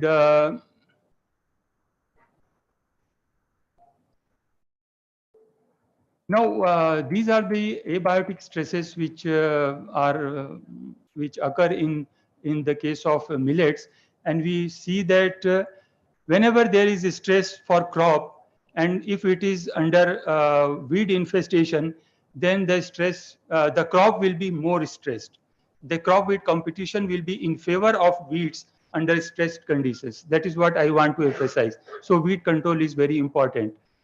Several things I have mentioned, crop weed competition under moisture stress, how it behaves and how it affects the millet production.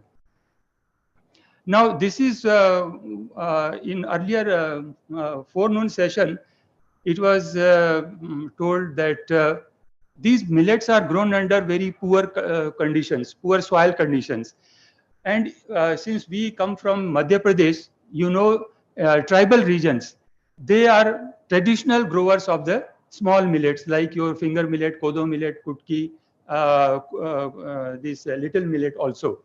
And you can see the condition in which they grow the millets, totally gravelly, lateritic type of soils, very poor fertility. So what we have given our technology is that you raise 25 days old seedlings whenever there is a rain, then at that time, after thorough plowing of the soil, you just go on transplanting without any puddling and all. Go on transplanting in lines, and then apply the pre-emergence herbicide. So this is the technology we are passing to our, okay, sir. So these are the conditions of farmers' practice and improved practice. So these are some of the future perspectives, like expansion of cultivation area to fertile and irrigated areas if we have to increase the production. Then adoption of better crop management and development of weed competitive varieties. Then weed management under abiotic stress condition, still it is not very much worked upon, so we have to undertake research. So with this, I thank you very much. Thank you. Thank you, Dr. Sir. You have provided very good information to the House, particularly for weed management in millets. Now I invite Dr. Rakesh Kumar.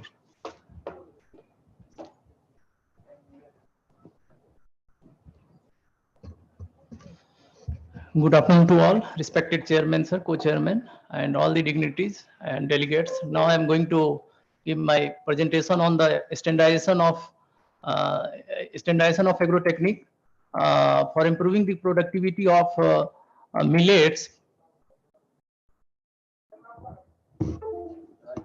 Rakesh, in Eastern India particularly. So, yes, इसको बढ़ाना है, कैसे बढ़ाना?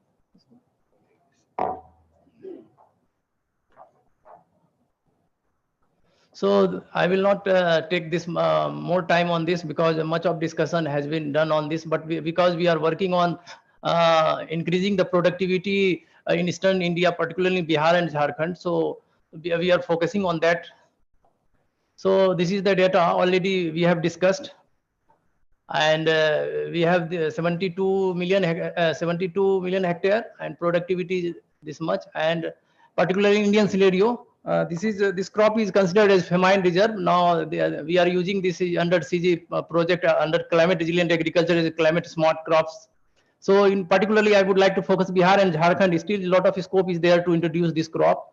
And why we are focusing this crop, because we have this much attributes regarding this crop make as climate smart crops.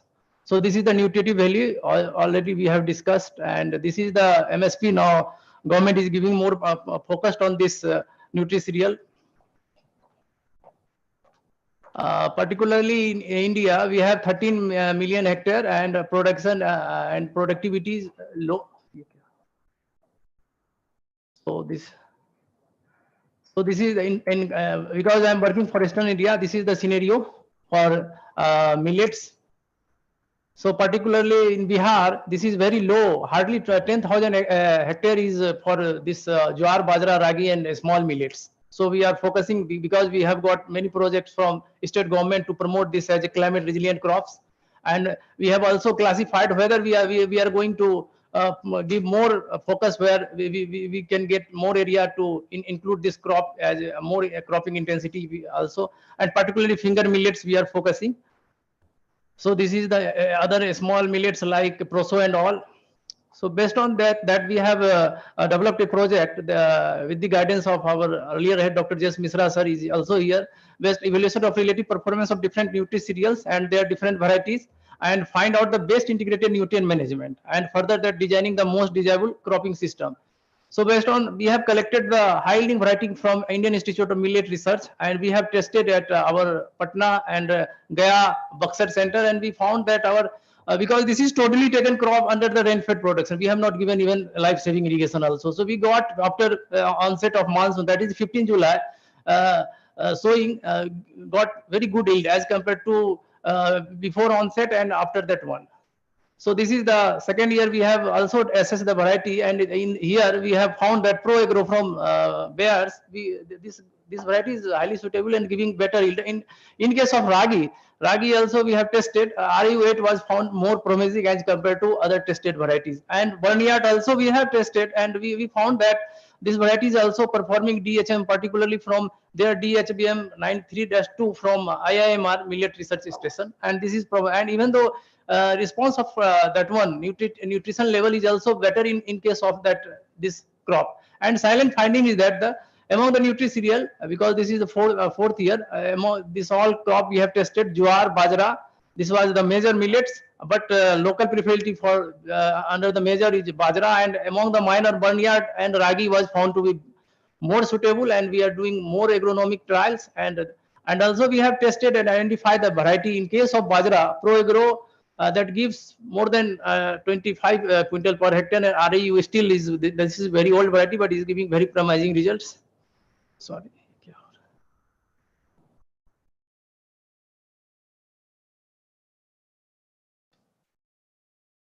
So we have also identified some of the diversified this rice wheat cropping system. Here we have introduced jowar and bajra, and we found in cropping system with the same resources we are going to harvest more than 10 ton per hectare in case of rice wheat cropping system. Here we have also tested as a non-traditional area. We have diversified summer mung bean through summer sorghum. We are going to harvest more than 4 ton, where hardly we are going to harvest only 1 ton per hectare, and giving also more inputs in case of summer mung bean. So this is the most here response was also tested in case of summer sorghum, and it was found that up to 120 kg nitrogen per hectare response is giving better in case of this sorghum. And we have also promoted at farmer fields bajra. This is Pro Agro 900 and 9450.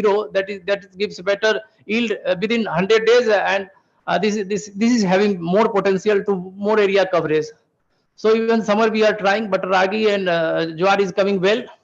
So we have also diversified through this Ranchi center. Our Ranchi center is there. We have diversified rice with ragi, because we are getting more than 3.5 ton rice productivity as compared to rice. We are getting hardly 2 ton per hectare, sir. So we are also promoting the as a millets here. So we are promoting farmer, because this is our main crop before green revolution. So this is the way forward. And we are publishing high impacts research also for this wider publicity and popular article. Thank you, sir. Thank you very much, Dr. Rakesh, for providing elaborative studies on diversification of millets in Bihar. Thank you. We take up the question at last. Thank you, And sir. the next one is Dr. S.D. Jadhav.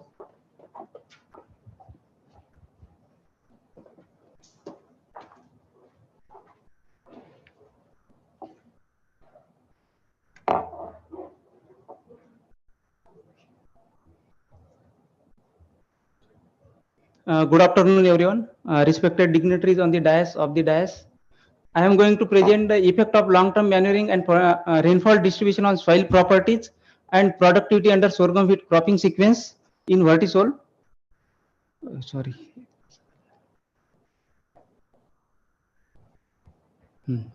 So this is the challenges of Indian agriculture, as we all are aware that Indian agriculture having several challenges. So some of the key challenges that include increasing population, shrinking soil and water resources, vulnerable climatic condition, versatile soil types, smaller land holdings. So that include the Indian agriculture or Indian farmers that having less than 2 hectares of the land, more than 85% of the population. Intensive cropping system is one of the challenge in the Indian agriculture. Increasing nutrient gap. There is a removal and addition and removal. There is a gap, a huge gap of the addition and removal of the nutrient in the soil. So higher rate of soil degradation is one of the challenge in the Indian agriculture. So these are the another challenge, that is rise in the temperature. That rise in temperature was 0.7 degrees Celsius in last century, and it is expected to rise around 1 to 2 degrees Celsius by 2050 and 3 to 5 degrees Celsius by 21st century.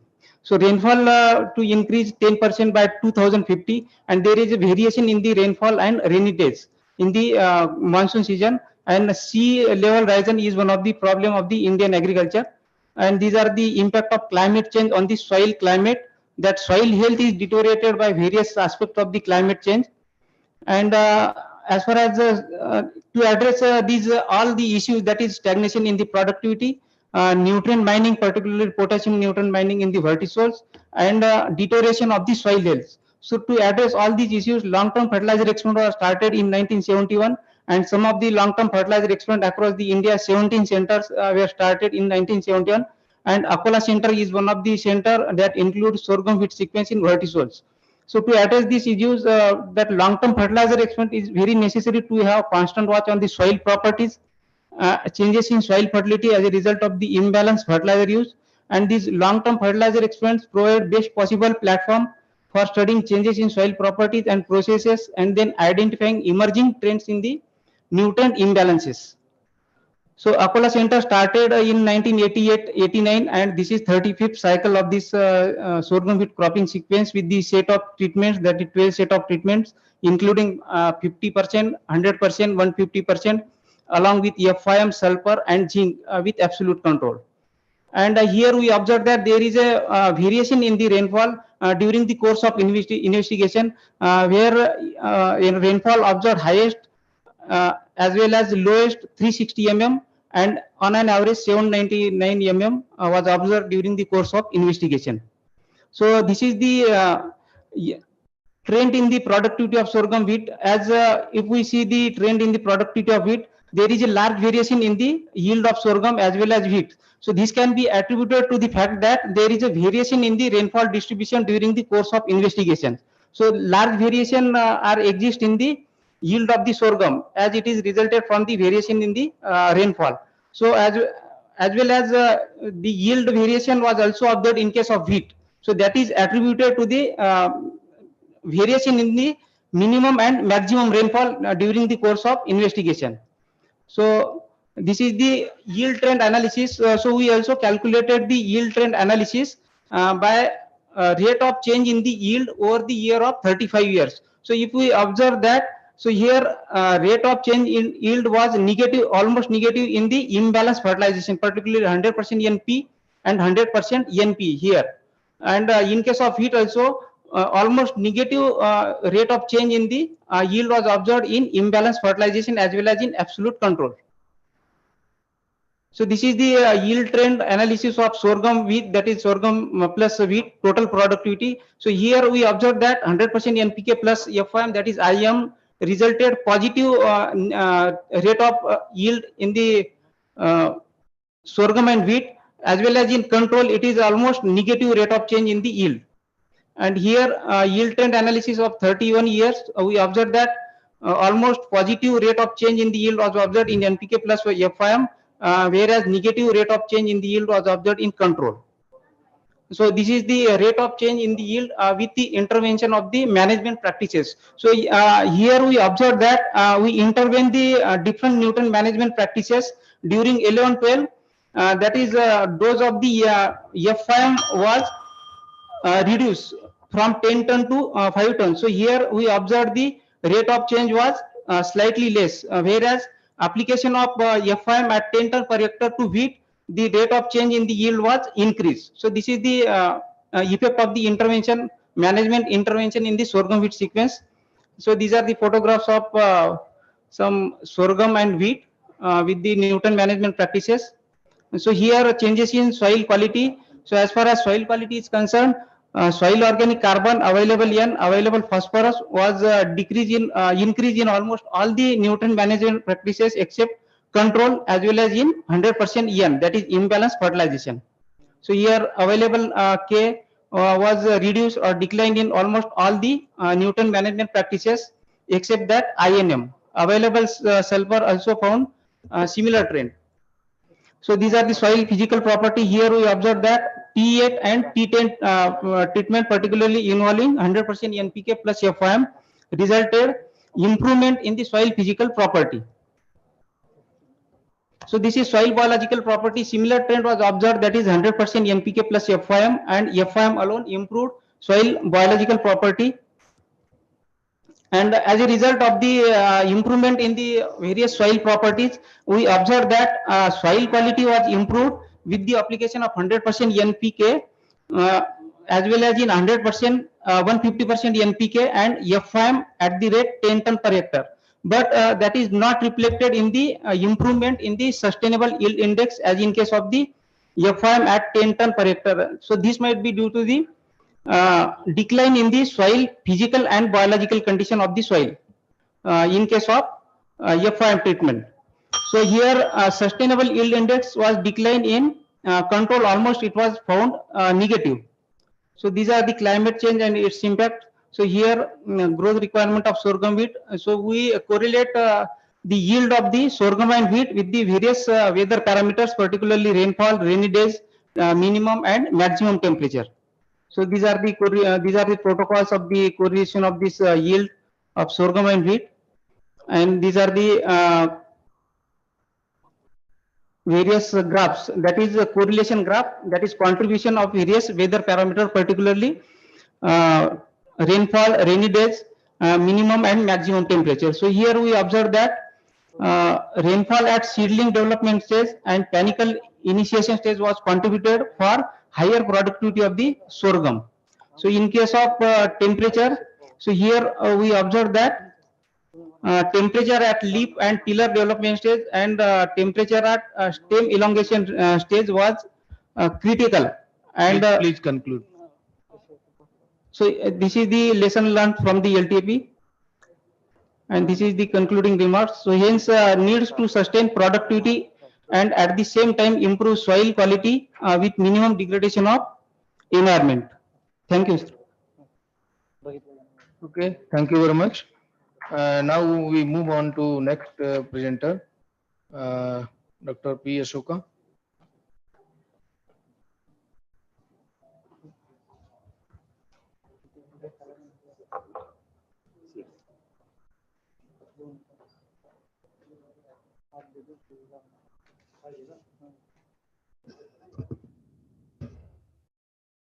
Respected chairman, co-chairman, dear delegates, I would like to present on you can have to effect of different establishment techniques and you can nutrient management TEF. TEF is a new emerging new climate smart crop. Because of we also know the things of climate smart and global warming is the already many lead speaker and our colleagues already covered. These basic things we have to go for climate change. We have to millets are food for 21st century. Good for human being, the farmer and planet. These things we have to plan for the new emerging things. We have to robot ourselves by switch on to organics and millets because of declare the in the year of 23 is the international millets year. Because of these are 42% of the millets is produced in globally in India and can followed by Nigeria. In that top 10 millets producer in the world, these are India is the topmost India millets producers. These are among the distribution of small millets all over the Karnataka, all over the India.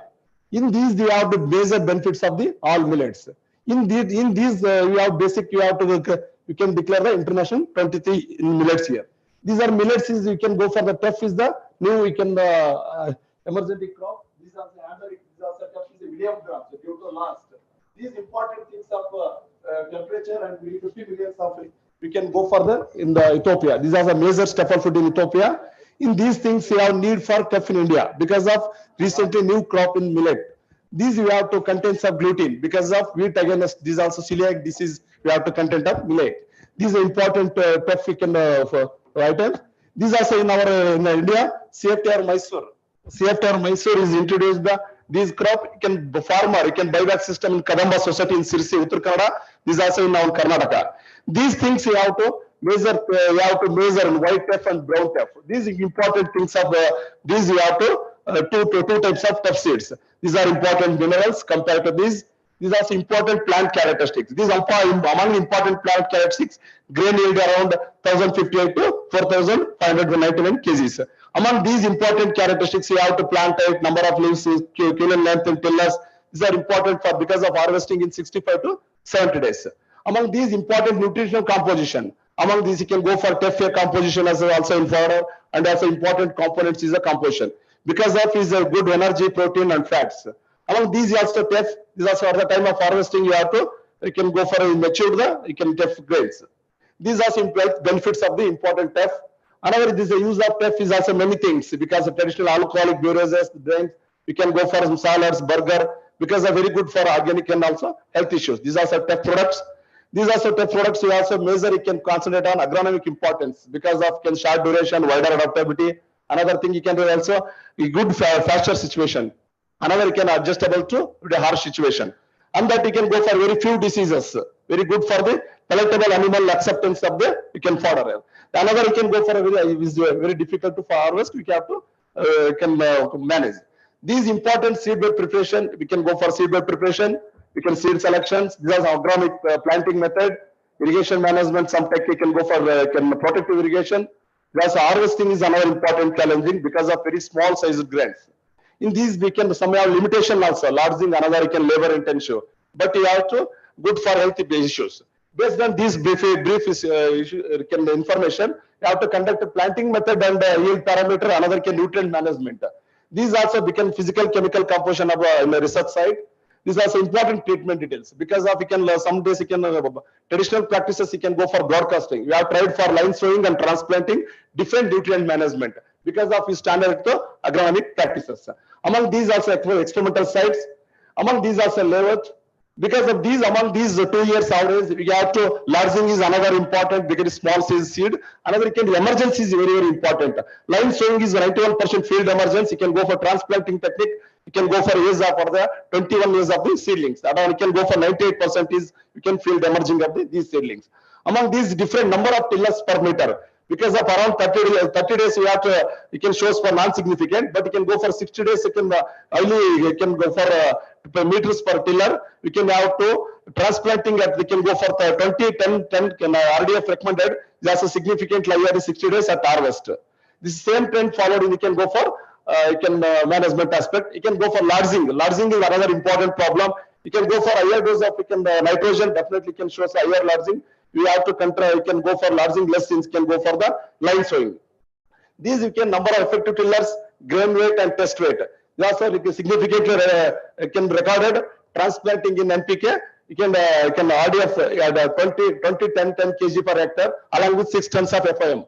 It shows in on par with the you can go for 40 20 kg. Even though some you can go for test weight is almost you can go for small size trees, not much differences. In the same grain yield and straw yield and harvesting index. You can go for even though you can higher the you can go for plant you can transplanting higher the plant population very good for the you can nutrient management is very good higher the significantly shows in higher yield and you can go for 30, 15, 15 use a HAN for with the 20, 10, 10 RDF recommendation. That's you can nutrient management, you can go for you have to planting methods, you have to effective in the moisture, test weight and fat is not much difference about line sowing and transplanting techniques. This also you can go for in available nutrient status. This also same you can go for in after harvest of the crop. This also you can same trend in economics. Even though you can less population, even though you can transplanting technique is a more cost, but even though you can higher yield, is also you can BC ratio is recorded higher ratios in 3.11 ratio. Among these, you can conclude my topic. Application of you can 20, 10, 10 kg of NPK recommended is you can along with 6 ton FIM significantly higher grain yield and straw yield and economics also. You can go for transplanting technique is a good for the you can go for you can higher the dose of nitrogen, you can larging another important issue of these crop. This is also simpler layout of the experiment. Because of this also you can when agronomic standard is needed for the you can experiment. This also you can different stages of a crop. Also you can go for panicle stage. There's a different transplanting techniques. You can go for the larging is another issue. You can go for higher dose of nitrogen. Also you can transplanting technique. Also harvesting is another challenging. This also you can go for much you can take care. Another you can go for some after you can recorded in you can wait you can 1000 grain weight test weight. This also emerging is another important. You can go for next season. Also simple field visits. Thank you, sir. This also you can go for TEF is here. You can go for injury it is way to India. Thank you, sir. Thank you for giving opportunity for the. Thank you, thank you, Dr. Ashoka. You are from CFTRI? No, sir. I'm US Dharwad. US Dharwad. Yes, yes. Okay. So this is a new crop you have presented here. Yes.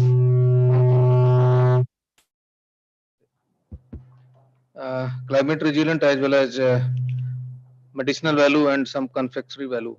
Okay, thank you very much. Next, Dr. K. Gopinath.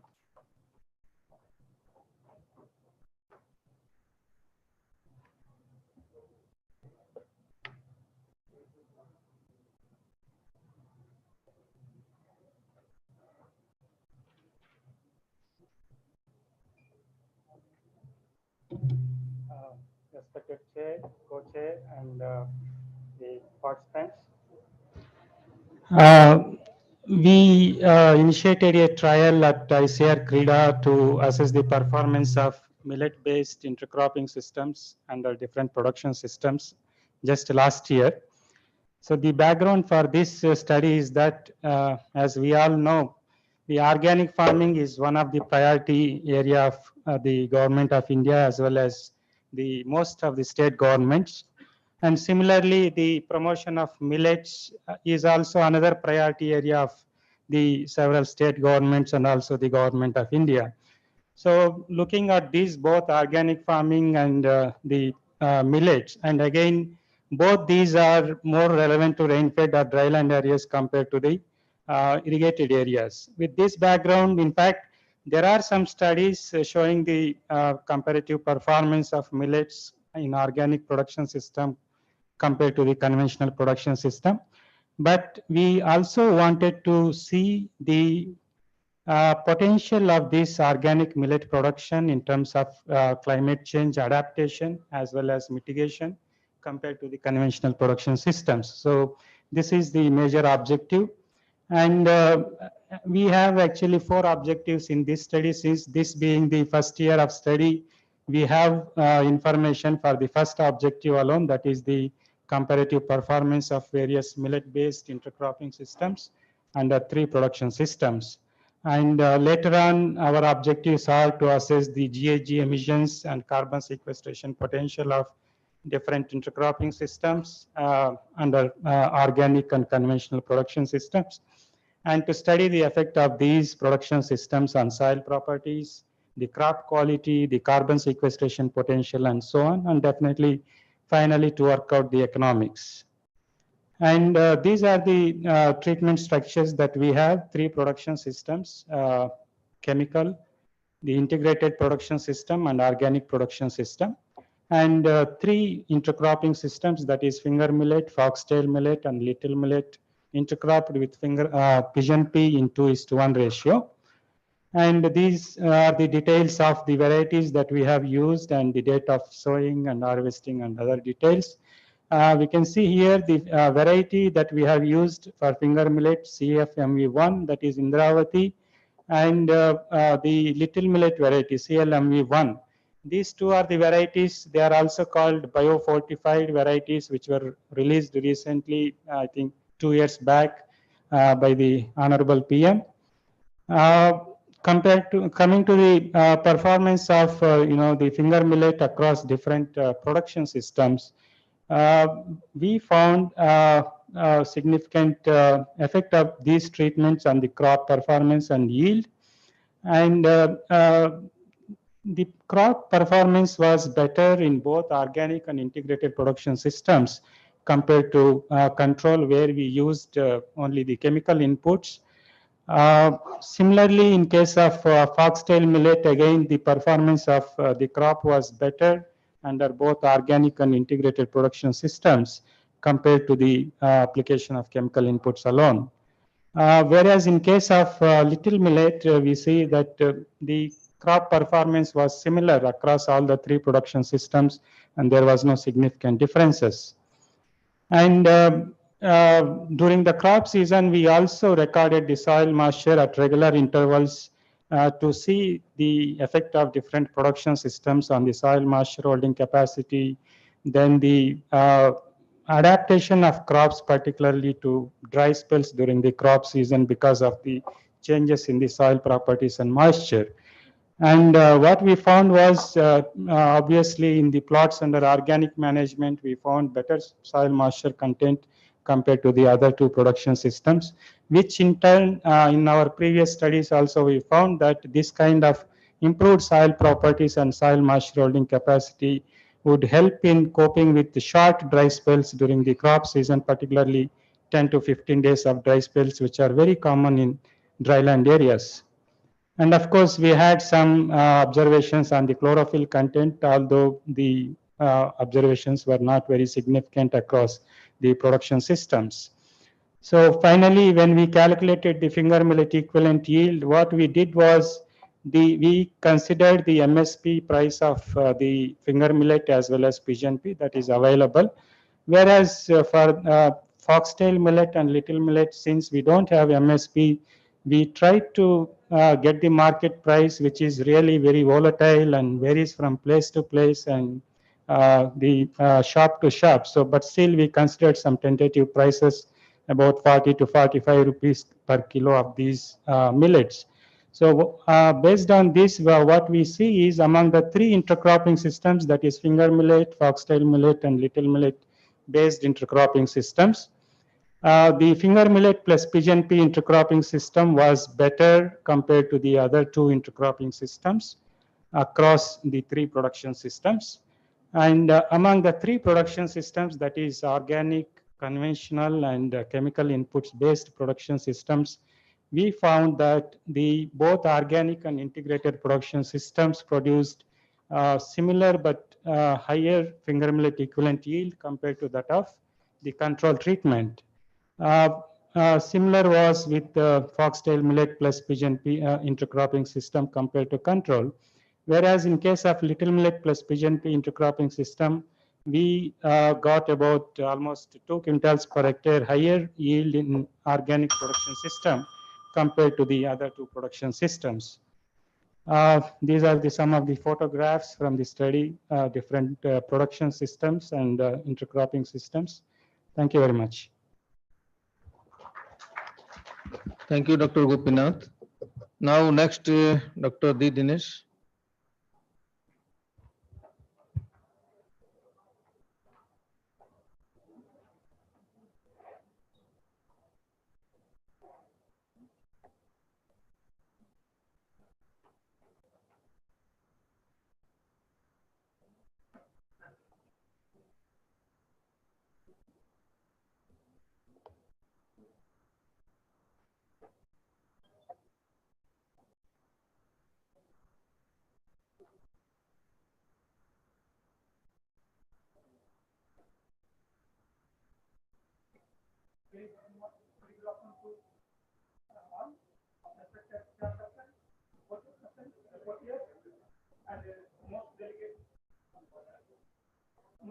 delegates of the conference.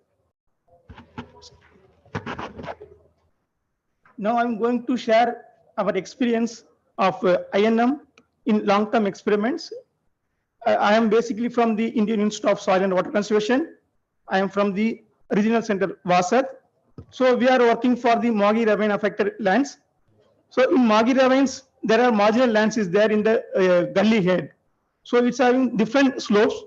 So keeping our area, so it is similar kind of long-term experiment with the combination of the study the runoff and soil loss. So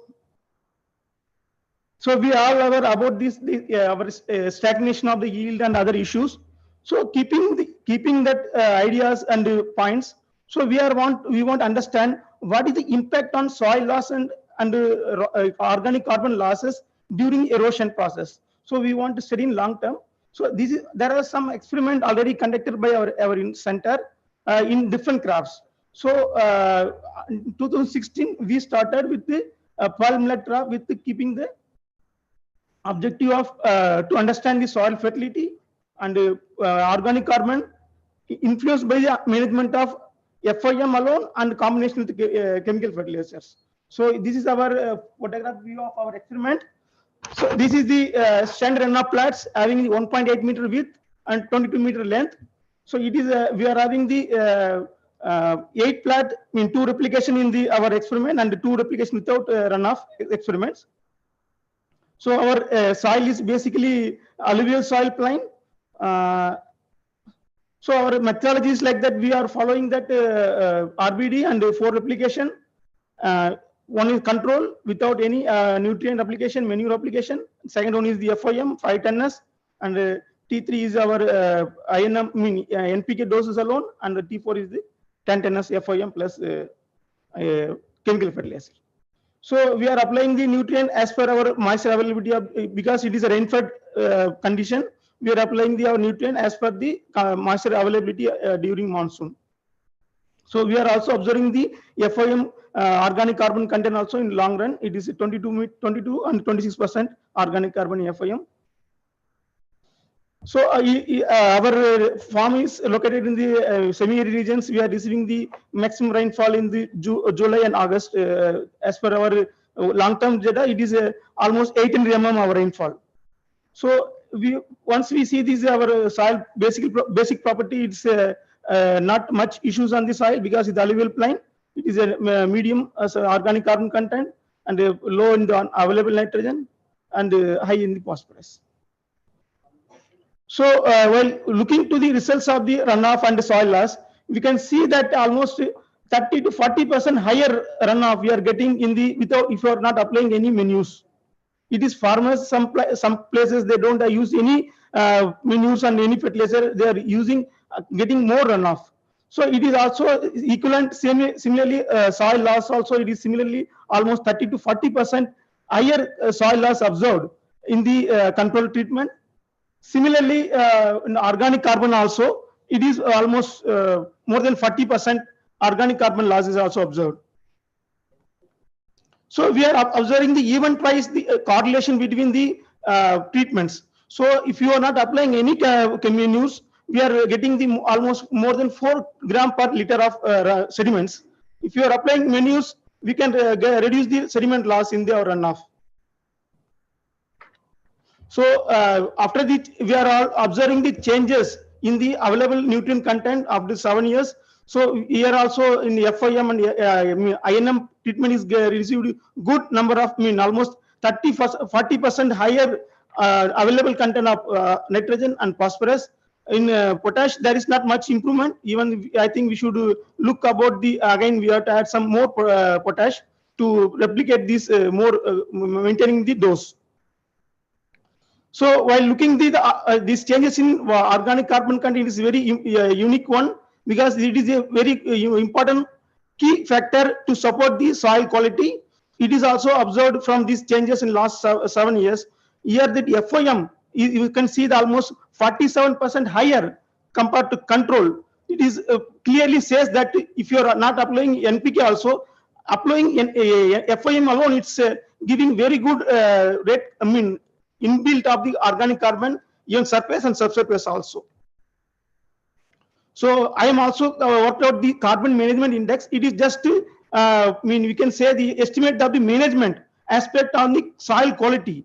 How we can observe the management aspect in soil quality. It is simply it is developed by the Blair et al. In 1995. So these are all our results. Please give your results and highlights. Yes, sir. So here also I want to say that organic carbon, total organic carbon is higher in the compared to control. In surface it is higher, lesser. So I am also observed that microbial biomass carbon, it is also almost similar trend of the organic carbon content. So we are also observing the soil moisture status at the end of season. So we can say that even FOM alone, it's having good moisture content at the same of ROS also. Interestingly, we are observing that some soil biota also in the soils in that surface layer, subsurface layer. It is not observed in the NPK and other treatments. So it is quite interesting. We are studying more on the soil biological aspect also.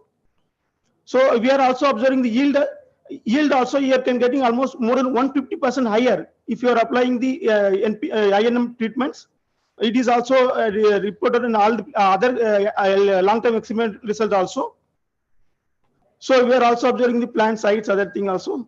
So here the correlation also support our whatever getting the results. Correlation studies also support these our results. So finally, my critical observation is like that. To effective application of FOM, it is not only improve the biomass and yield, it is also reduce the soil loss and runoff. Especially if you are applying FOM alone, it is controlling the soil loss very large scale, and organic carbon buildup almost 488 kilogram per hectare per year. It is application INM treatments. So it conclude that INM resulted a high gain of better growth parameter and grain yield and runoff and soil loss. Lastly, and this organic carbon content also. Thank you so much, sir. Thank you, Dr. Dinesh. You have highlighted another dimension, that is soil loss. Now I invite Dr. Vanjari.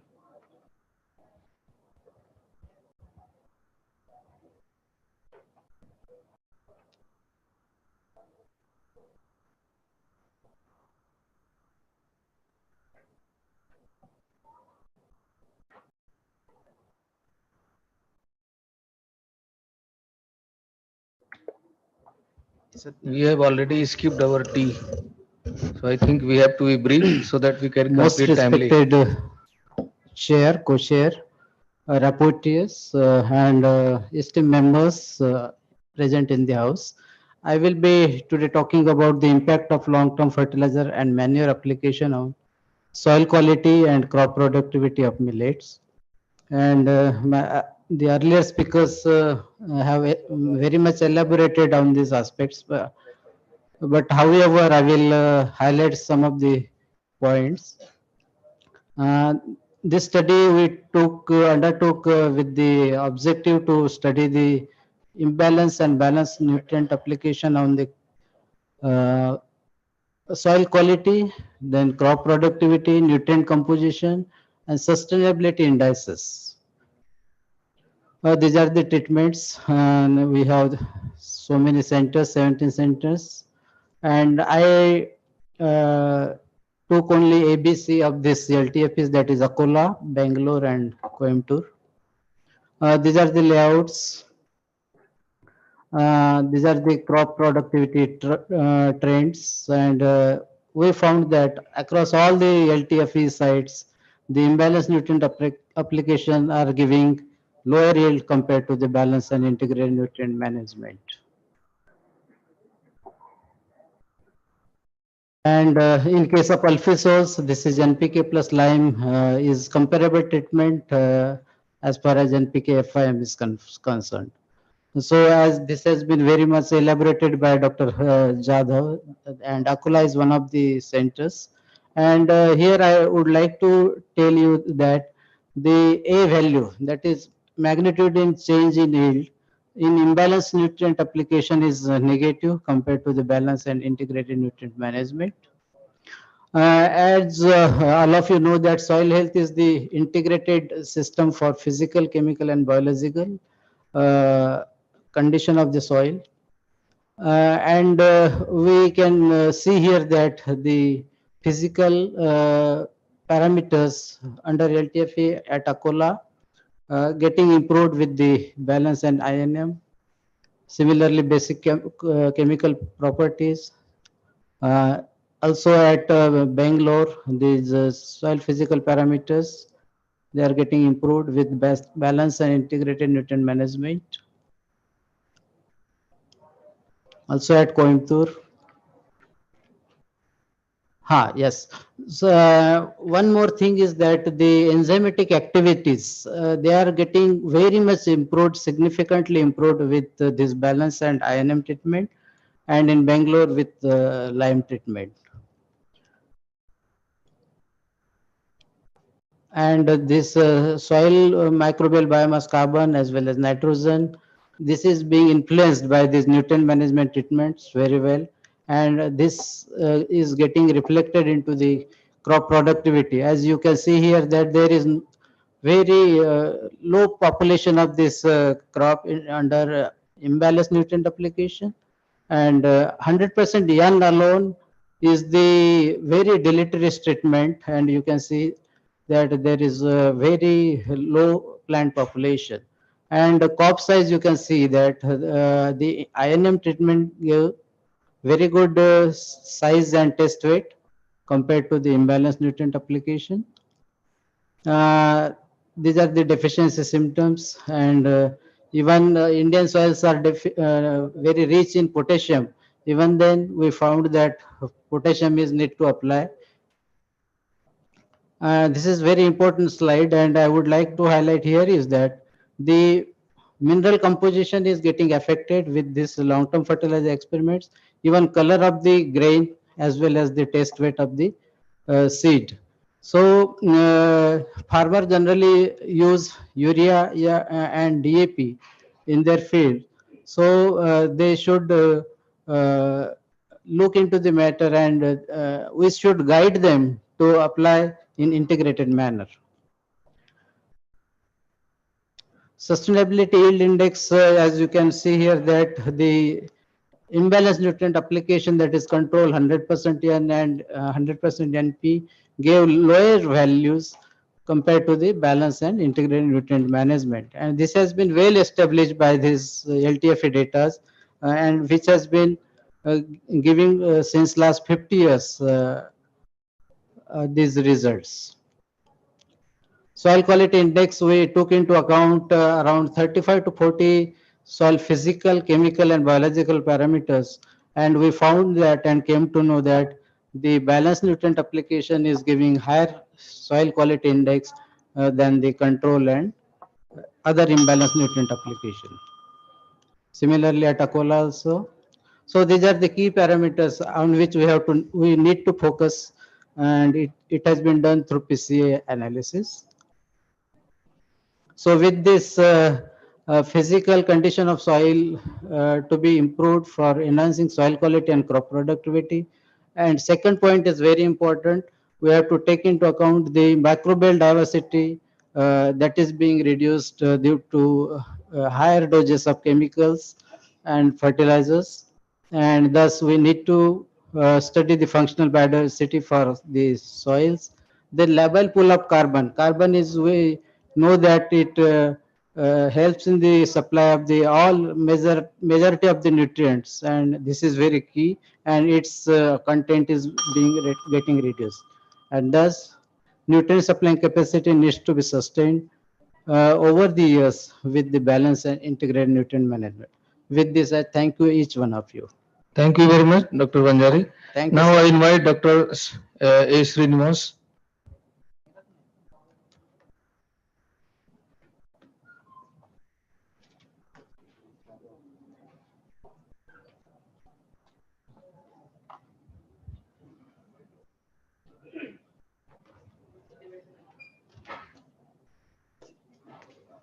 We are running late already. We have to cover 3, then we have to take some queries and questions. So please be quick. respected chairman, co-chairman, and my dear colleagues.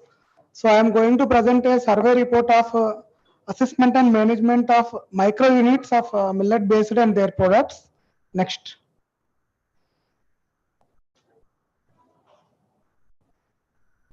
Next, please.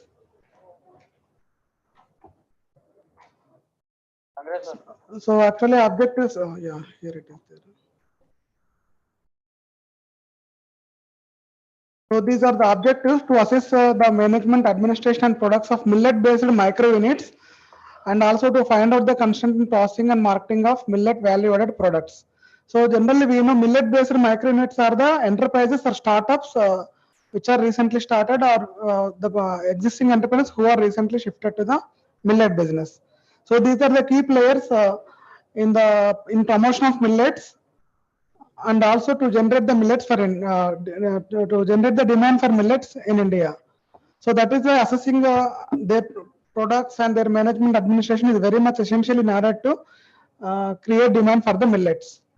So this study was conducted by selecting 50 enterprises of millet based from 5 states from different cities. So there was purposive random sampling technique was used to select the micro units. So these are the selected micro units, 50 micro units from 5 states, from Tamil Nadu, from Karnataka, from Andhra Pradesh, Telangana,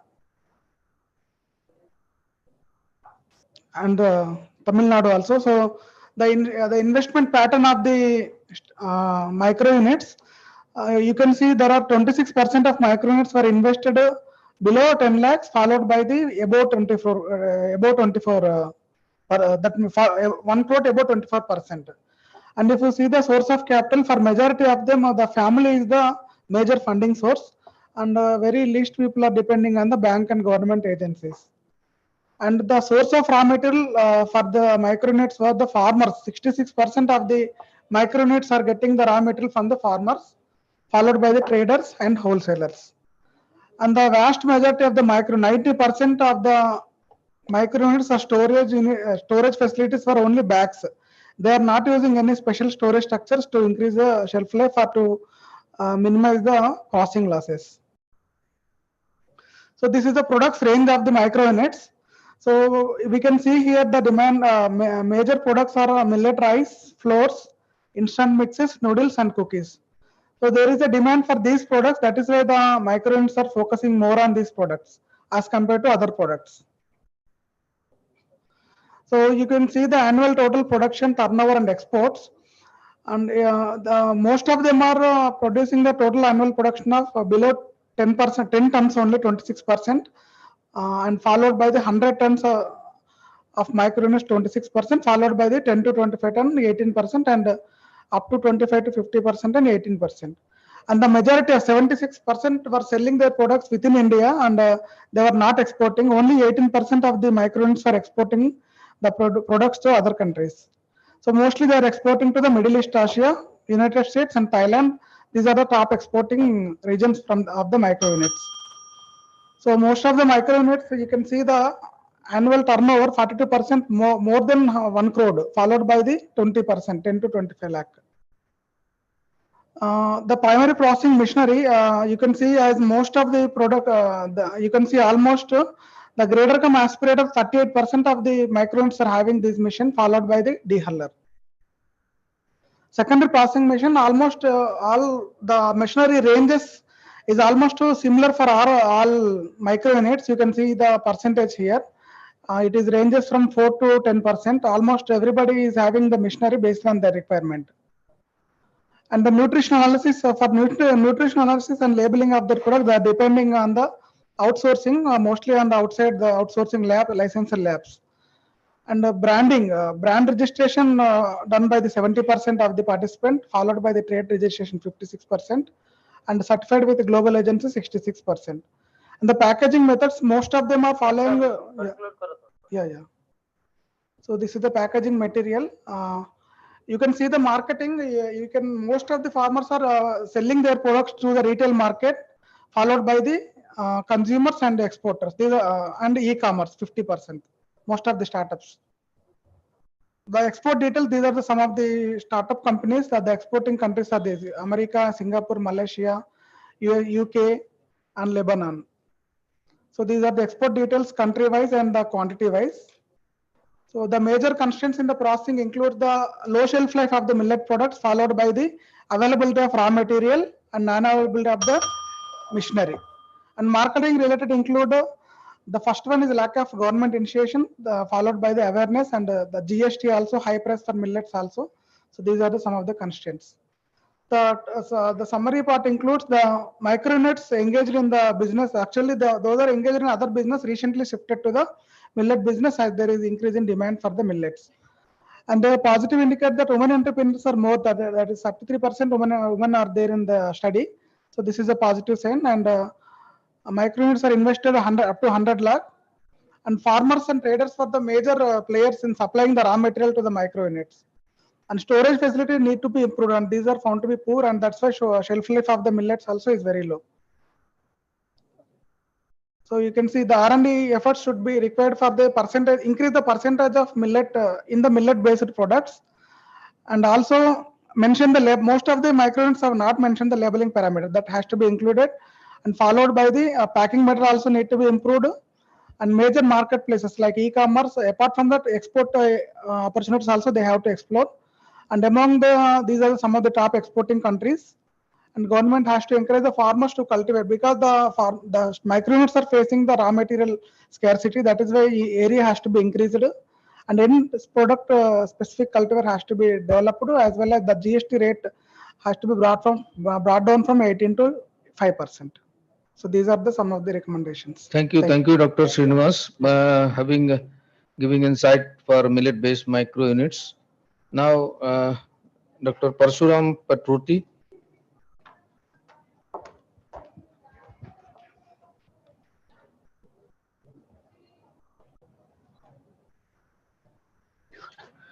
Very good evening to all of you, respected chair, co-chair, and dear fellow participants. In Rabi sorghum, out of the two distinctive growing seasons, Kharif and Rabi sorghum, so Rabi sorghum has got a very potentiality because of its state. Yes, sir. Yes, sir. I will try to round up, sir, within 5 minutes only. Okay. So today, what knowledge we have with respect to phenotypic traits and physiological traits under drought stress conditions are. So as a breeder, we look for early maturity, biomass at harvest, grain number per panicle, test weight, ear head ejection, and staggering traits. And apart from that, we have physiological traits like relative water content, transpiration efficiency, and spat chlorophyll meter readings. With this knowledge, the need of the hour is systematic evaluation and identification of the drought tolerant genotypes by using available innovative approaches. In this direction, what we have tried, there are two set of materials. One set consists of 20 best stabilized Rabi sorghum entries, which were derived from one of the innovative approach, breeding approach called MAGIC approach, that is multi-parent advanced generation intercrossing approach, which was evaluated both for yield as well as for key physiological traits. And second set of material, as a breeder, we regularly contribute many entries to the ACRIP testing. But unfortunately, all will not get through ACRIP testing programs. Some will be rejected during the advanced stages of generations. So such entries, in order to give a value-added trait identification to them, so we try to evaluated them for their root characters. So this was the strategy. It is an innovative plant breeding approach which was followed in case of rice and maize, but we are only maybe first or second in the world to try the MAGIC population development in case of sorghum. So from this approach, we have generated 20 best lines, which consist of both single cross derivatives, double cross derivatives, and in 8 parent cross combinations. And such combinations we try to evaluate across the multidisciplinary approach, like we have shared the material to the entomology, pathology, physiological screening, and even yield evaluation trials as well. So this is the one of the approach, lysimetry approach. This is the facility available at Indian Institute of Millet Research, Hyderabad, where we try to evaluate the material both under stress and non-stress conditions for their components of water use, like transpiration rate, transpiration efficiency, and some other characters, and we try to correlate with the yield parameters. And I told you some of the entries which got rejected in the advanced stage of ECRIP multi-location testing. Such entries, we know the yield and grain yield and fodder yield of those entries. But we need to dig out what other important traits are having, what other multi-traits these genotypes consist of. So in this direction, we evaluated them under root rhizotomes facility. And this is you can see where this is the facility where both stress as well as non-stress conditions were created, and this is the methodology what we have followed. Under, in case of irrigated conditions, we have given 5 irrigations, but for stress conditions, irrigation was withheld after 40 days of after sowing. So just to gist of outcome to say that based on the evaluation of these single cross, double cross, and 8 parent cross derivatives, and these are some of the best lines like CRS 21, 17, and 16, and 24, 23, and 21. They having better yield potentiality over the national checks like CSV 29R and even the popular variety like M35-1. And similarly, the stour yield is also very important in case of Rabi sorghum. So here, the stour yield also much better than the existing national check as well as the popular variety M35-1. And similarly, the variations in transpiration rate and transpiration efficiency, we could identify some of the efficient genotypes like CRS SOR 13, 18, 17, and 21. These are the efficient genotypes based on their transpiration rate and transpiration efficiency. And with respect to relative water content and SPAD values, which are suggested to be, which are reported as a directly correlated with the yield, and the lines which are having the higher values of SPAD and relative water content were identified, and we try to see for their yield and other characters as well. So what I want to conclude, as a breeder for us, not only it is the grain and fodder yield, we should also consider some of the important traits like multi-traits. What other important traits? Based on our study, these are the 4 important genotypes which are having high grain as well as stour yield, along with better transpiration rate, transpiration efficiency, relative water content, and SPAD. And out of 4 entries, these 2 entries like 21 and 1 entries were contributed to the already the Rabi ECRIP multi-location testing for IVT, and the 2 entries like CRS 13 and 29 could be registered as a drought-tolerant genetic stocks.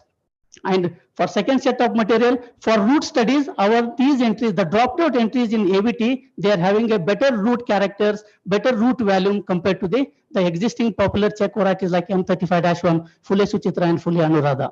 So from this, these are the 3 entries which could be registered as a drought-tolerant genetic stocks, and also we can utilize them as a potential donors for drought tolerance breeding. So thank you so much, sir. This is the team which has worked on that, and thanks for your patience. Thank you very much for a nice presentation. Now we move on to the next, and that is the last, Dr. Arjun Kandalam.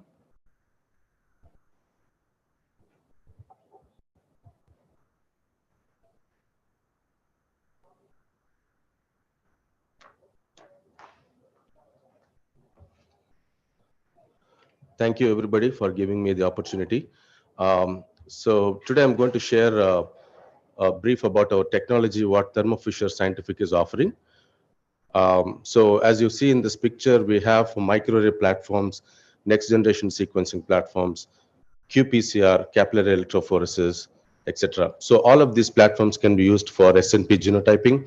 As we all know, the genomics plays an important role in identifying quality traits in the crops, and these platforms are really useful for that. So the only thing is when to use these platforms is because microarray is a high density platform that is used for genome-wide association studies when you study large number of markers. However, when you narrow down the useful markers which are useful for certain traits in your crops, you don't want to spend too much money. So you can use targeted genotyping by sequencing platform with a very cost-effective and affordable manner.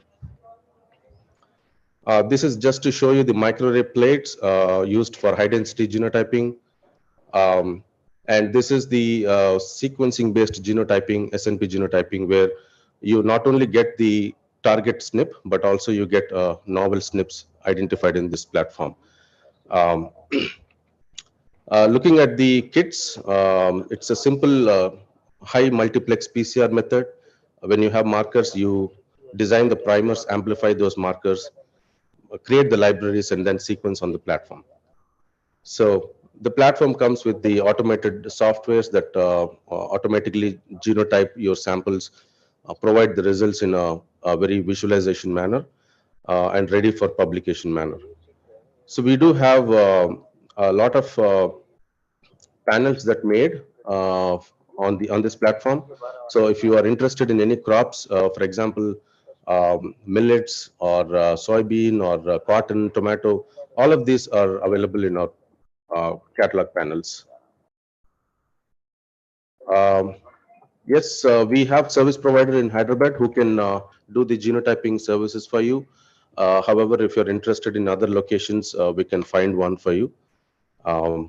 So just a few success stories. We worked with Professor Raju Varshni on the orphan crops on microarray sequencing platforms. They published papers on that. And we worked with Dr. Napoleon from Indian Institute of Millets Research, Hyderabad. He used our sequencing platform for SNP genotyping of pearl millets. So he recently published this paper.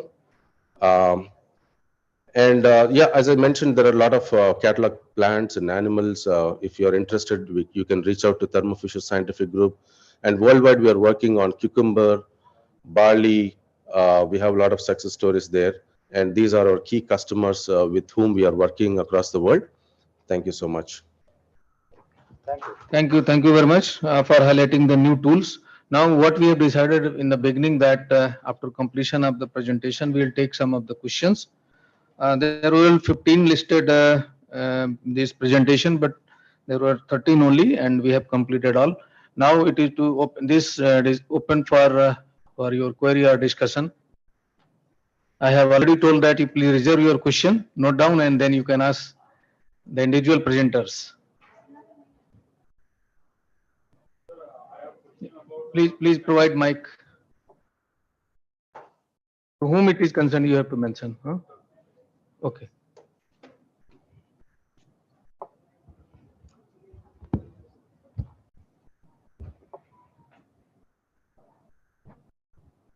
Most of the minor millet are cultivated on slopy land with broadcasting method. Weed infestation is more. What are the options for the farmers to control weed with other than weedicide?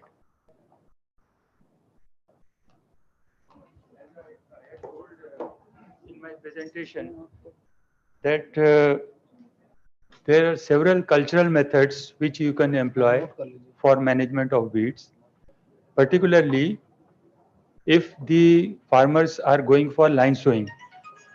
That is one of the very good management aspect, where in between the rows, the weeds can be removed by any mechanical or hand pulling method. That is one. Then next is your mulching treatment.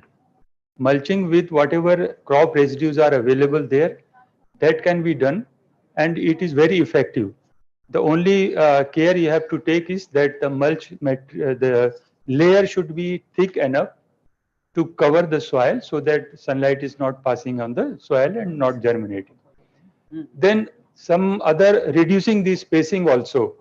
Depending on the small millets, what we have seen is normally farmers are broadcasting, or which farmers which are taking in limestone, they take at 30-40 centimeter. But if it is reduced even by 5 centimeter or so, so it adds up the plant population, and it gives very good suppressing ability. Okay, that's it. Thank you very much. Any other question?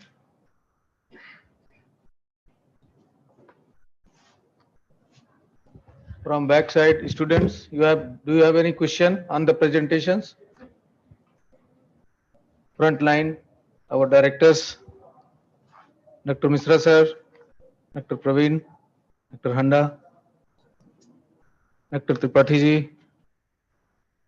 Okay, if there is no question, just I will summarize the presentations. This was very good presentation and live, as well as covering many aspects relating to use of saline water, then elevated CO2 and temperature, then climate smart strategies, management of weed, then standardization of agrotechnics, diversification through smaller millets, then 2-3 presentation on long-term nutrient management, not only for the carbon and soil health, but also soil loss and carbon loss. That is very important. Then we had 2 presentations on genetic enhancement, as well as 2 presentation on some tools and techniques related to the theme of the seminar, because this is covering whole of the seminar themes. 4 technical sessions are there, but we have only 1 oral presentation. So this is the essence of the whole seminar, where our youngsters have presented very nicely, and they have covered, though they could have given more time, but due to lack of time. And this is also a smart presentation style. So we are learning through this. So I conclude here. If co-chairman want to say something. Thank you for cooperating. Actually, a big list of presenters were there, and very good discussions also were there. And I congratulated one and all for their nice presentation. And with this, we can conclude. I thank organizers for giving us opportunity, and also thank rapporteurs for nicely noting their proceedings. Thank you very much. I thank all the presenters for their insightful presentations. There is one announcement for you also, that your certificates are with me. You can collect it. They are ready. And the winners will be announced tomorrow in the valedictory. Now we have reached towards the end of this session. And before concluding, I would like to request Dr. Sunil Kumar sir to graciously present memento and certificate to our rapporteur, Dr. D.D. Nangre sir.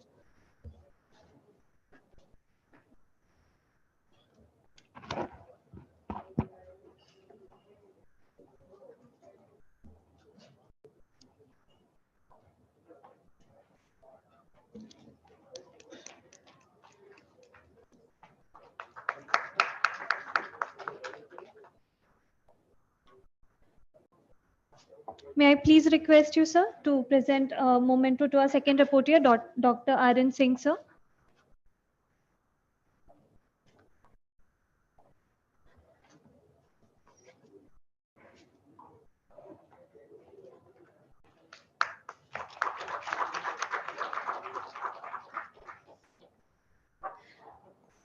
I again request you, sir, to present memento and certificate to our co-chairman, Dr. A.S. Tayde, sir. And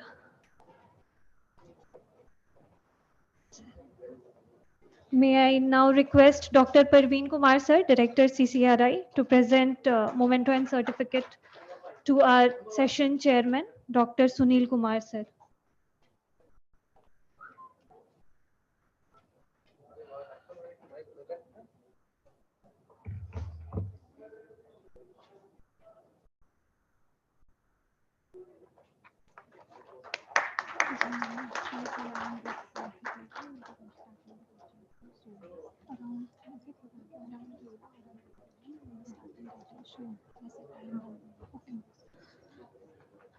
Thank you, sir.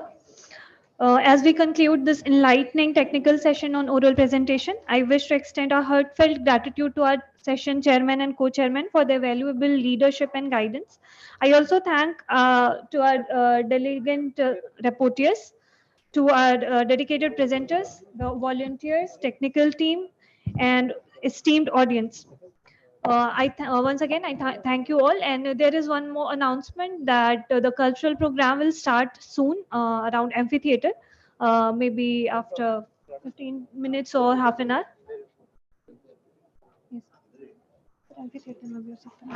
Sir यहीं पे auditorium में ही है. We'll be starting it soon, so please be around. Thank you.